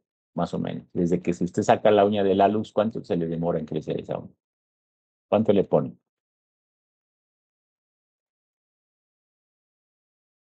Exacto tiempo. Unos Realmente. 3, 4 meses. Muy bien, más o menos es eso. 3, 4 meses usted con ese dedo sensible que si le medio le tocan le duele.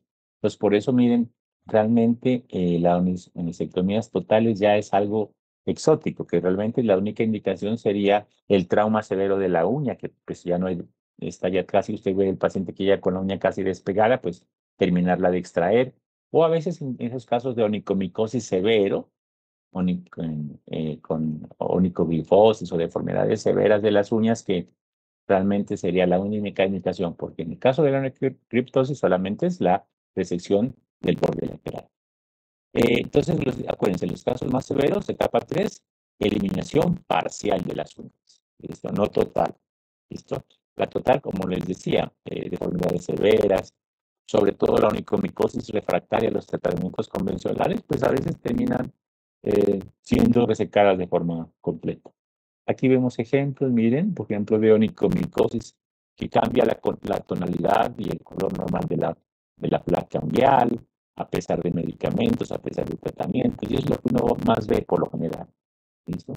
A veces cuando, y esto es muy frecuente, afecta a personas de todo tipo de edades, a veces se adquiere, a veces en las piscinas, inclusive. Y eso, acuérdense que las mujeres, las uñas para las mujeres es algo muy valioso. A las mujeres les gusta lucir sus uñas bien bonitas, bien pintadas. Entonces, uno de hombre pues no se preocupa tanto por eso, pero las mujeres, usted hacerle una mastectomía total y dejarle sin la uña durante 3, 4 meses, pues es algo muy agresivo y no se recomienda. Entonces, siempre buscar ser conservador en el manejo y acordarse que lo ideal es solamente hacer una resección parcial. Entonces, miren, aquí está la técnica clásica y que se recomienda es siempre resecar el borde afectado en el lado de la onicocriptosis. Entonces, uno más o menos son 5 milímetros de donde inicia la uña, que se hace una resección lineal, pero algo importante, hay que resecarla hasta la parte de abajo, hasta por debajo de donde está la lúnula, o sea, por donde empieza, ahí hay que resecarla totalmente y es lo que vamos a ver. Lógicamente, bien, y esto quiero que les quede muy claro, yo quiero que les quede muy claro y no se olviden de las contraindicaciones, porque siempre vamos a tener contraindicaciones.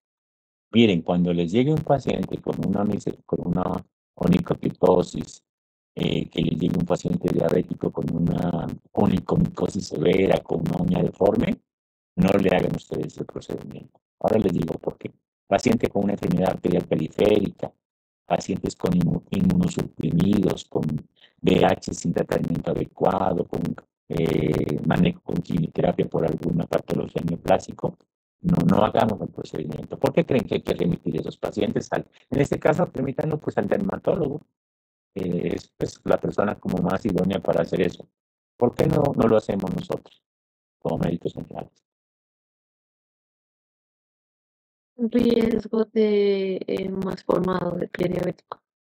Sí, miren, por ejemplo, un paciente diabético que tenga insuficiencia arterial, que usted le haga la onicectomía y después venga el paciente y se complique por cualquier motivo.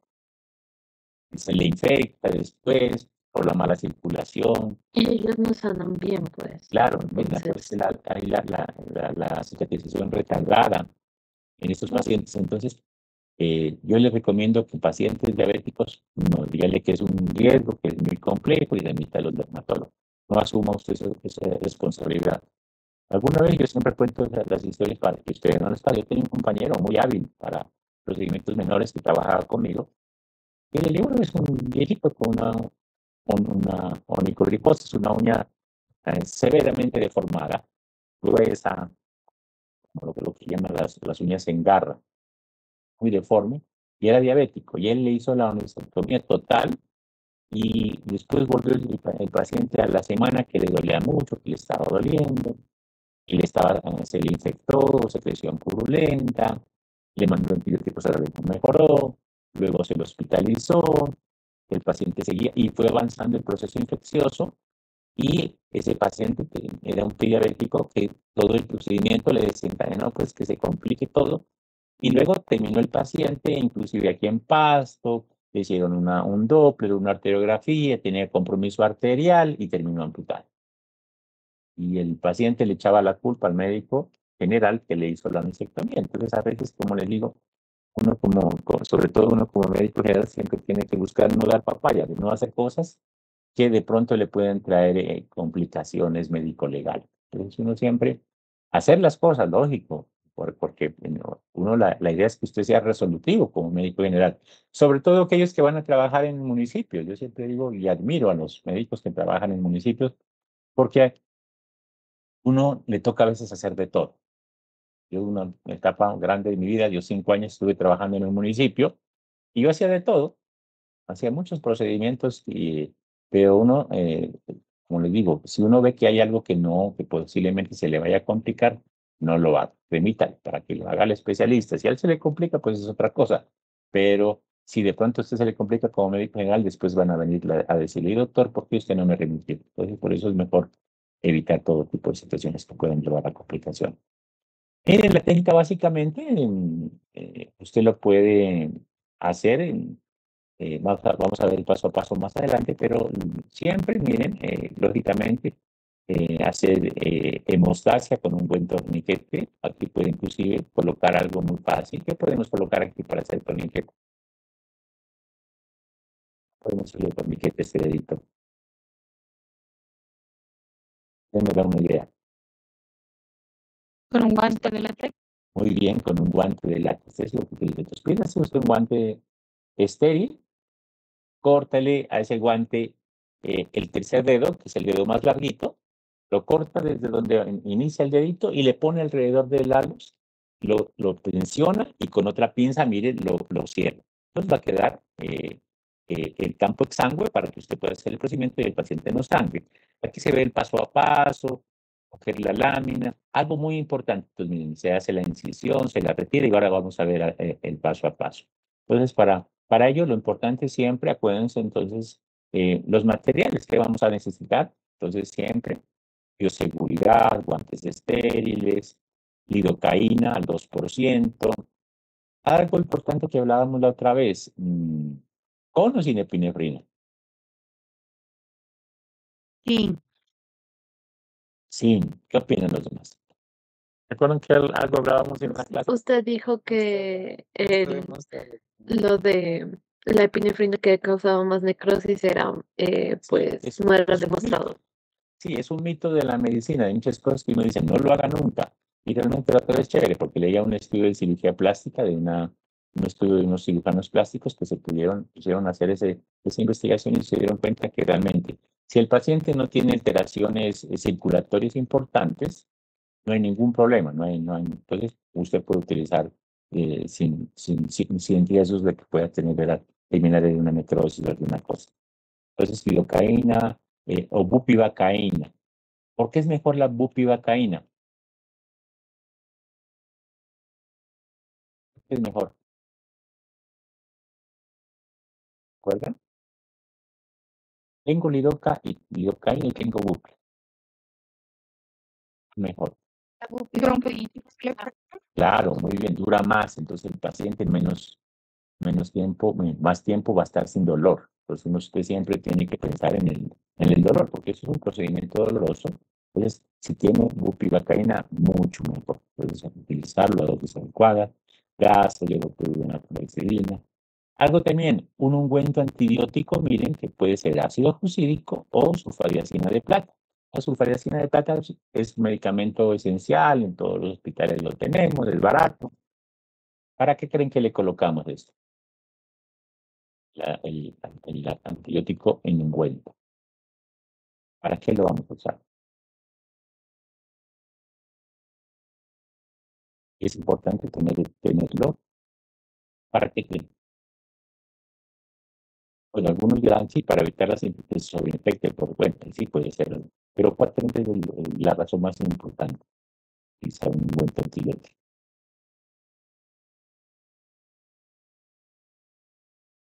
¿Qué creen? Para que llegue la zona directamente, porque como es tan distal, entonces si le da oral, muy difícil para que llegue. Lo importante de los antibióticos es que son de acción sistémica, ¿no? Y si tiene una circulación, pues le va a llegar al sitio. Algo adicional que tienen. ¿Qué creen que pasa? Mantener hidratado. Sí, ¿qué más sería? Imagínense que usted le quita el pedazo de la uña y queda debajo el tejido friable. Tejido friable sangrando un poquito. Usted le pone una gasa común y corriente seca, se la pone encima de eso.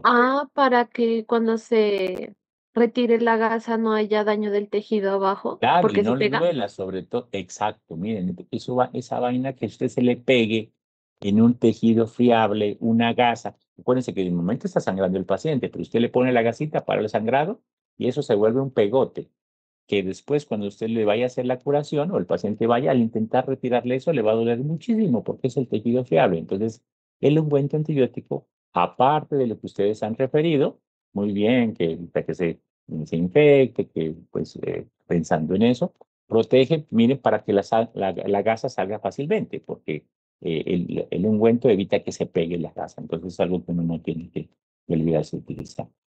La banda elástica, que ya la acompañará muy bien, la idea de utilizar un guante y cortarle en verde y hacerla. Y un equipo de pequeña cirugía que incluye unas tijeras, incluye unas pinzas Kelly, una mosquito y una sonda canalada. ¿Recuerdan que sus equipos de cirugía estaba la famosa sonda canalada? Pues se compraron equipos, ahí lo tienen. Sí. Se parece a Mickey Mouse, me decía un estudiante alguna vez. Si le ven un parecido como a Mickey Mouse, esas de acá abajo, volteándolo, parecerían las orejas de Mickey Mouse. Bueno, entonces esos son los elementos y el procedimiento. Siempre como todo, miren, siempre explique al paciente el procedimiento, explíquele las complicaciones. Si usted se toma unos minutos, miren, en explicarle eso, los pacientes son muy agradecidos. Que se dan cuenta que usted está interesado en la salud de ellos y eso es algo muy valioso. Entonces vea, don José, le vamos a hacer este procedimiento, le vamos a colocar anestesia para que no le duela, le puede doler un poquito. Yo siempre les digo eso a los pacientes. Los dicen, doctor, ¿me va a doler? Yo les digo, le puede doler un poquito, porque pues la infiltrada le va a doler. No es que no duele nada. Uno cuando infiltra, colocar el anestésico duele. Le va a doler un poquito, pero voy a hacer el mejor esfuerzo para que le duela lo menos posible. Entonces, explicarle en qué consiste el procedimiento y las complicaciones, qué le puede pasar de mal. Entonces yo les digo, si hagamos todo perfecto, puede pasar tal cosa, tal cosa, tal cosa. ¿Listo? Y fírmeme consentimiento informado. Tener listos los elementos, bioseguridad, lavado de manos, ustedes saben, son expertos, asepsia, antisepsia, y hacer, miren, lo más importante, un bloqueo digital. ¿Vieron ese tema con la doctora Lady la otra vez? ¿Sí vieron? Sí. Sí. Pues bien, los bloqueos digitales, lo más importante, entonces vamos a ser generosos en el bloqueo, porque la idea es que no le duela nada al paciente. Yo siempre, miren, cuando hago esos procedimientos, siempre hago una encuesta al final con el paciente y le pregunto, uno, si le dolió. Y si le dolió, de 0 a 10, ¿cuánto le dolió? ¿Listo? ¿Por qué? Porque eso uno se retroalimenta. Ahora hace rato que ya me dicen que no le dolió a los pacientes y por eso me alegra porque estoy haciendo las cosas bien. La idea, miren, pues, ustedes como médicos, lo mínimo que pueden hacer es evitar que al paciente le duela algo. Pienso que ese es el principio básico de nuestra profesión. Lo máximo y lo mejor que usted puede hacer es aliviar el dolor a una persona. ¿Listo? Así puede ser que usted no sepa de otras cosas, algunas vainas que son de especialidad, pero usted calme el dolor. Con calmar el dolor está haciendo mucho. Entonces yo les pregunto siempre si le dolió. Entonces tomarme mi tiempo, no ser afanado, sobre todo para el bloqueo. Entonces el bloqueo digital en el hallux se recomienda hacerlo, ojo, en 3 pasos. Primero, colocarlo siempre en la base del hallux, o sea, más o menos en la unión del metatarso falángico. Entonces, a nivel de sonido es que me filtre. Esa por arriba, introduce la aguja hasta abajo, que no se vaya a pasar, lógicamente. Y el primer paso, hágalo con una aguja bien delgada, porque son las agujas que menos duelen hacer la función. Si utiliza una aguja gruesa, normalmente la 21 que viene en toda la celda, le va a doler al paciente. Entonces, siempre cuando se ven a su paciente, como su mamita, como su papá, que no quiere que le duele. Usted tiene que hacerlo bien, las cosas de la mejor forma posible para que no le duele. Entonces, coloca el lidocaína unos 2-3 centímetros. En el lado interno hace lo mismo, coloca lidocaína y también, miren, puede hacerlo de forma horizontal, infiltrarse por el mismo sitio donde funciona en la parte externa, por ahí se mete, pero se va de forma horizontal, coloca lidocaína y también puede colocar abajo para hacerlo mejor en todos los lados que quede lidocaína colocada. Esa es la mejor técnica, porque a veces cuando uno solamente hace la técnica un lado, otro lado, me he dado cuenta, ya hace mucho tiempo, por eso ya no lo hago, le queda el dolor. En alguna parte puede haber, que pueden ser variaciones anatómicas, no solamente están los nervios, en el hallux no solamente están nervios colaterales que van por los laditos, a veces hay ramas que transmiten dolor que también se van por debajo. Entonces, si uno bloquea primero acá, luego por el dorso y luego por la planta, el paciente no va a tener dolor. Y eso es lo más importante, que el paciente no le duele.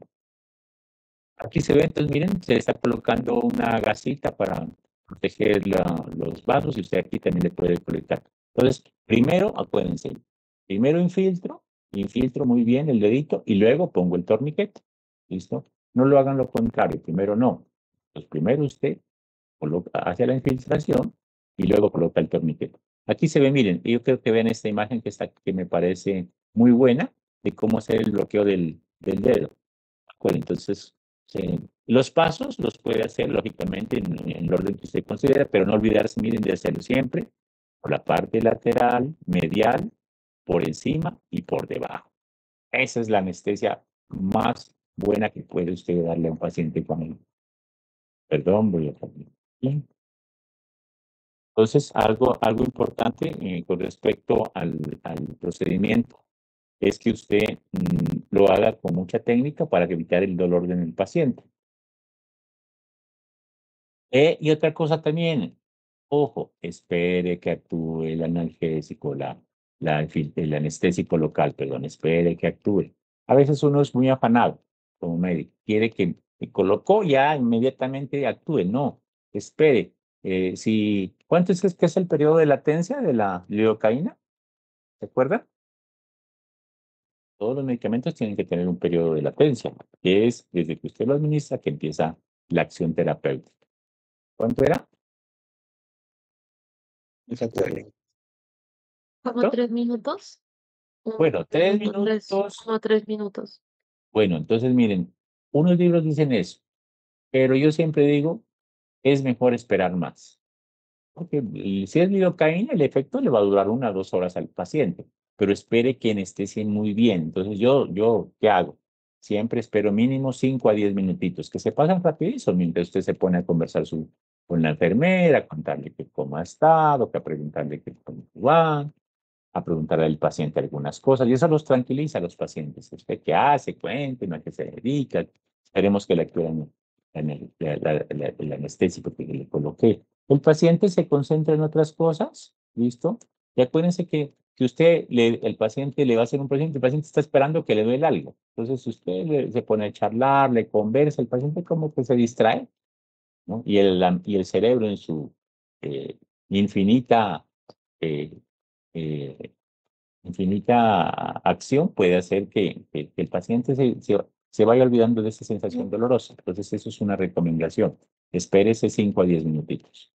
¿Listo? 5 a 10 minutos es mejor que usted espere para que la lidocaína haga su buen efecto. Usted le hace en un minuto, posiblemente el paciente todavía le va a seguir doliendo. Entonces, no, de tiempo a que actúe. La onicectomía total, si va a ser la total, usted puede coger la sonda canalada y resecar, empezar. Siempre pruebe, ojo, antes de hacer el procedimiento, pruebe si le duele al paciente. Coja la agujita y yo hago eso.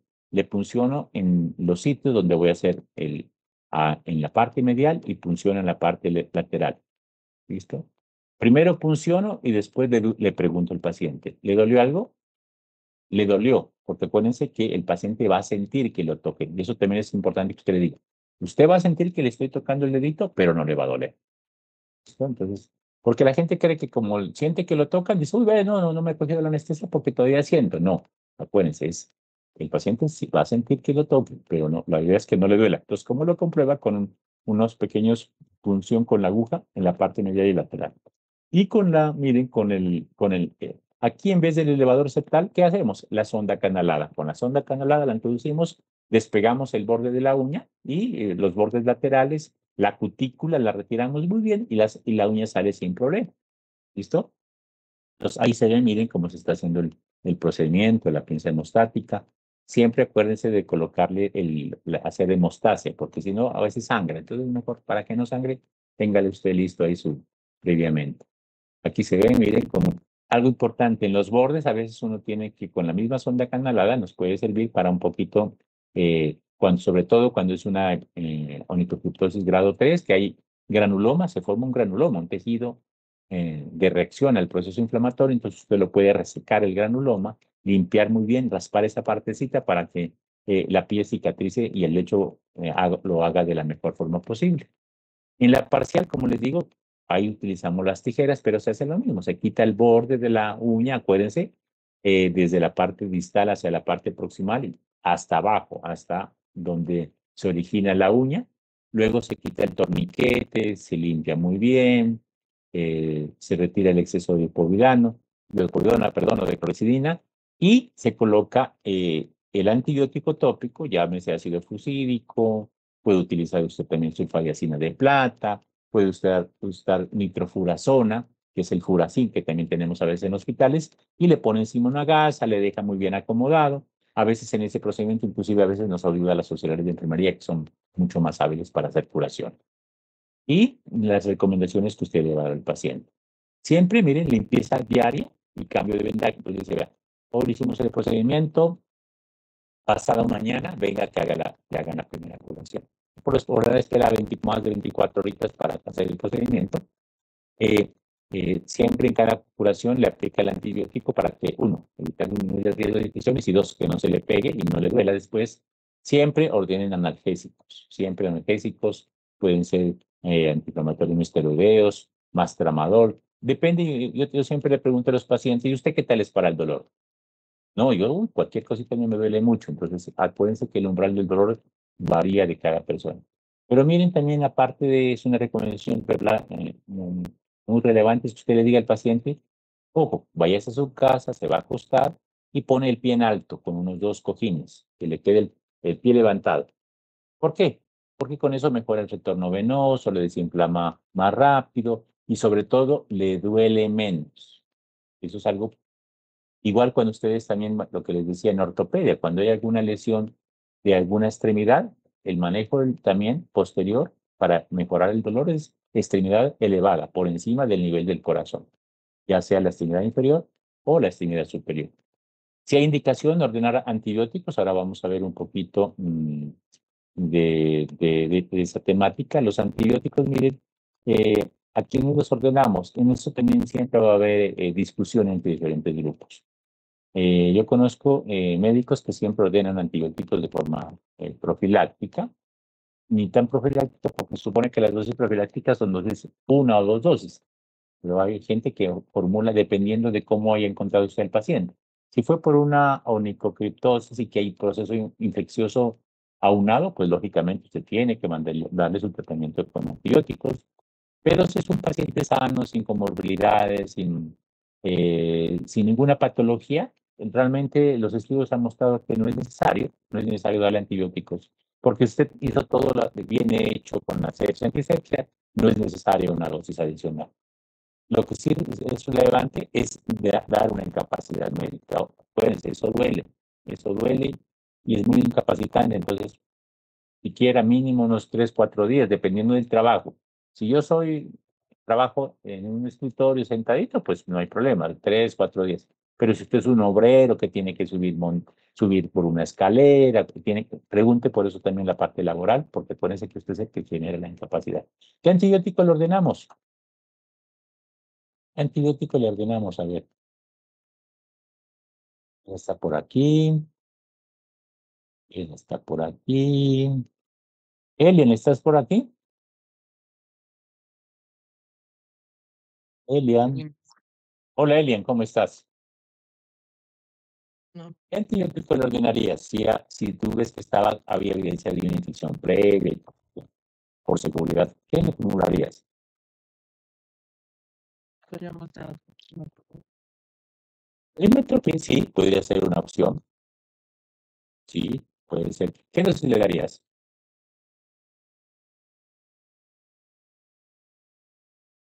A ver, ¿quién le quiere ayudar a Elian? Él dijo que quería timetropin. ¿Qué dosis sería? ¿Cómo vienen las tabletas de timetropin? La concentración. Acuérdense que viene timetropin y sulfamethoxazol.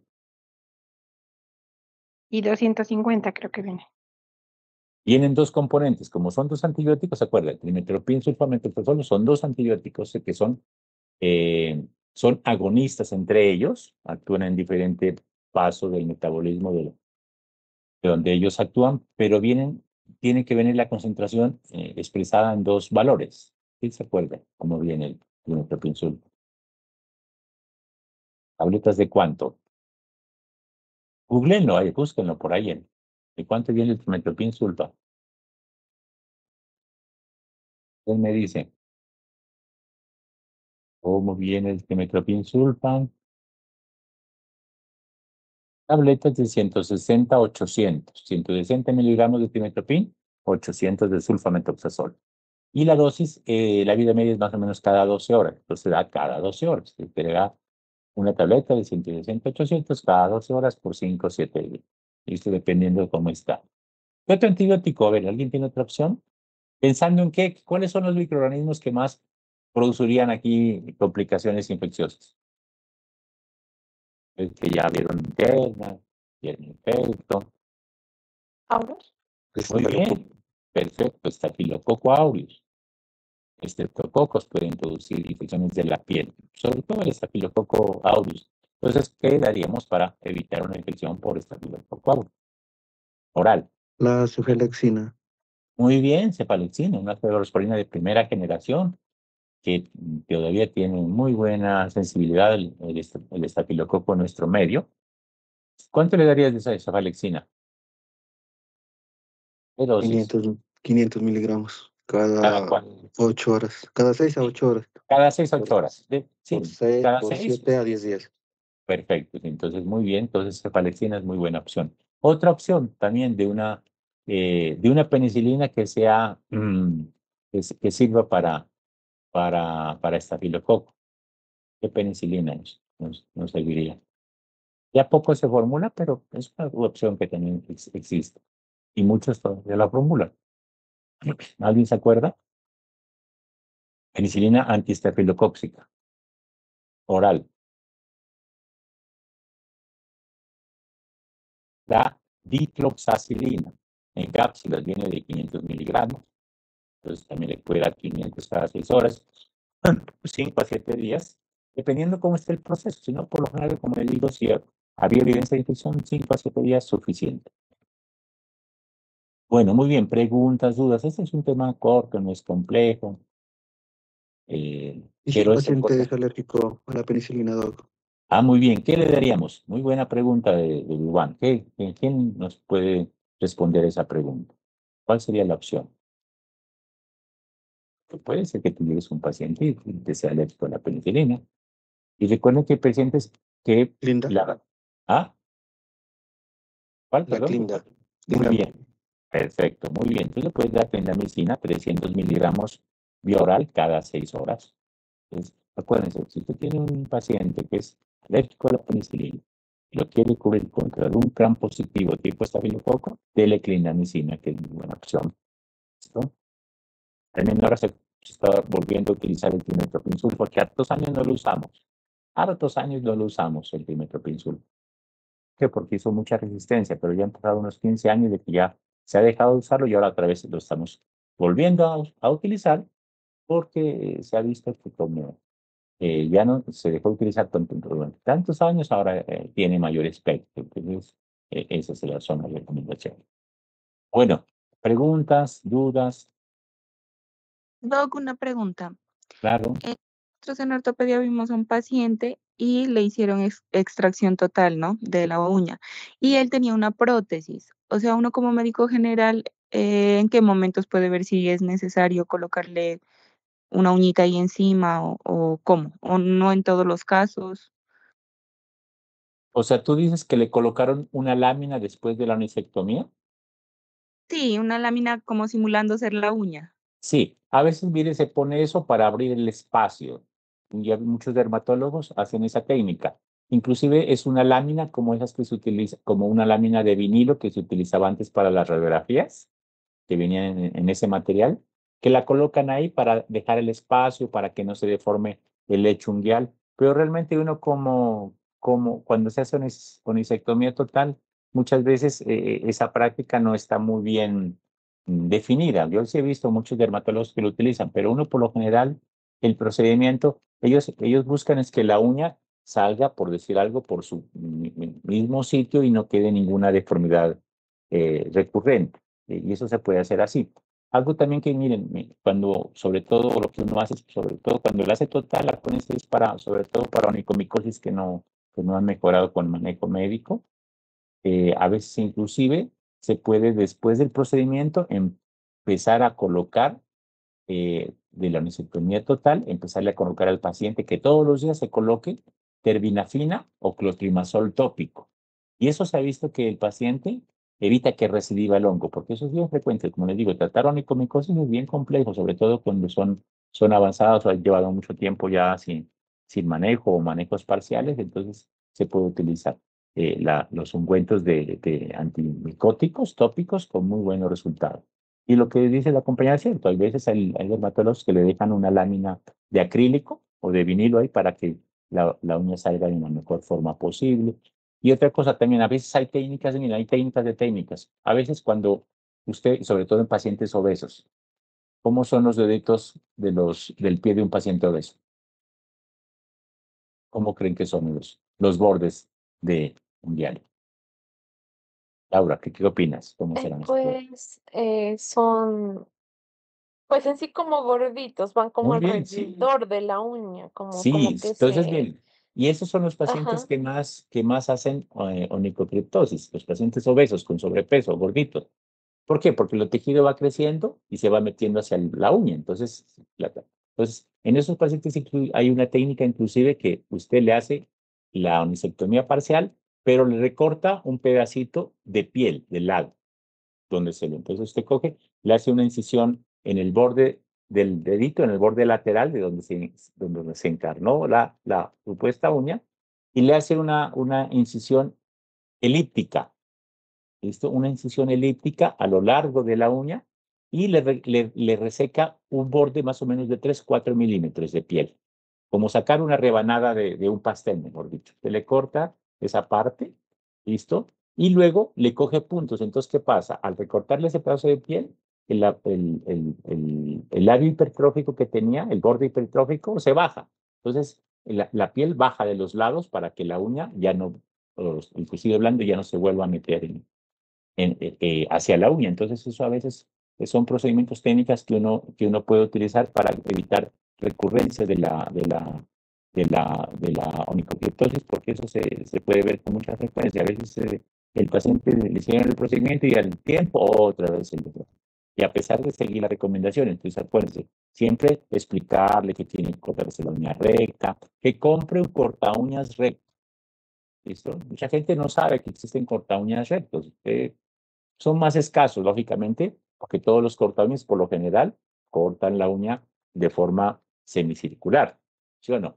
Pero hay corta uñas que vienen recticos. Yo tengo esos corta uñas, corta uñas que sea recto, porque con eso usted puede cortar la uña recta del pie y al cortarle recto, entonces el borde va saliendo y no hay problema.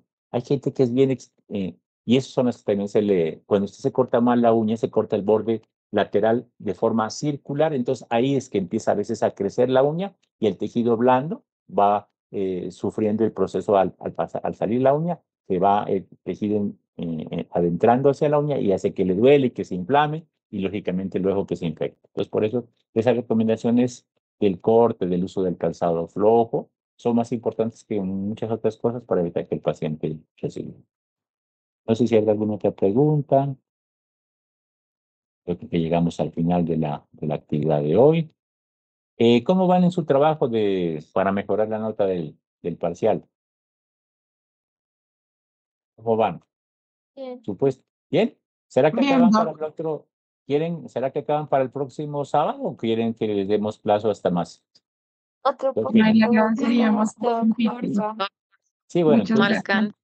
bueno, entonces para que entonces, ¿qué dicen si lo a ver, veamos qué fecha. Ya les digo, Sería el 15, Doc, el a ver, siguiente sábado. ya les digo, esperen, voy a ver una cosita.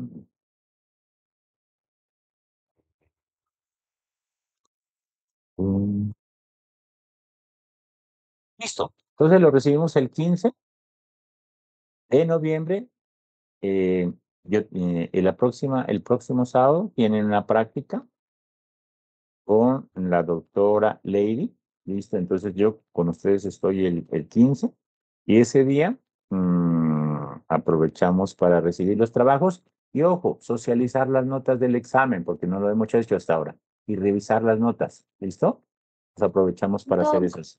¿Sí? una duda aquí del tema.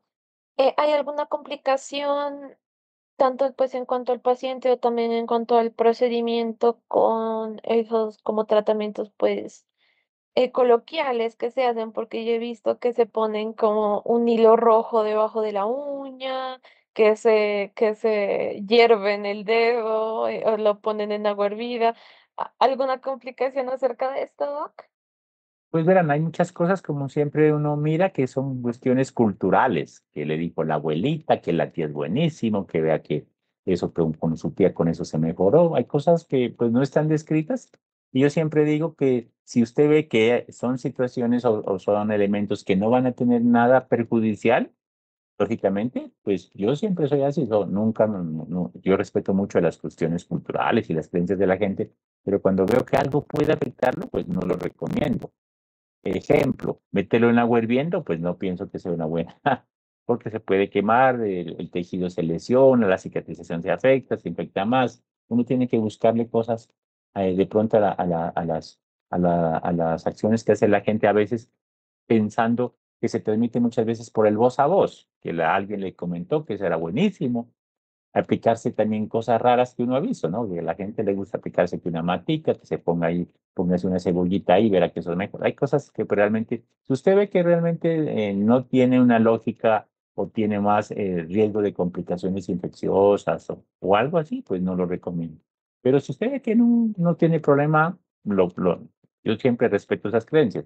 Es como cuando ustedes están en el próximo semestre que ven, gineco o pediatría. Gineco. Doc. Bueno, gineco. Entonces, en décimo les toca pediatría. Sí, Doc. Sí. Bueno, uno en pediatría, miren, vive cosas raras. Que, por ejemplo, el niño nace aquí en Nariño Lo primero que le ponen la chaquirita, y le compran la chaquirita, le ponen la chaquirita. Si el niño tiene, notan como una desviación del ojo, le pintan aquí en la naricita con esmalte, pues, precisamente porque que no se vuelva visco. Si el niño tiene tos, le ponen la camiseta de franela roja, tiene que ser franela roja, y le ponen el periódico, le ponen primero periódico de la prensa, y encima le ponen, hay cosas que usted ve y dice, pero pues eso es mayor cosa, mal no le va a producir. Y usted puede, lógicamente, tolerar, porque pues clínicamente no va, el hecho que el niño pues, ponga una chaquerita, pues no tiene ningún problema.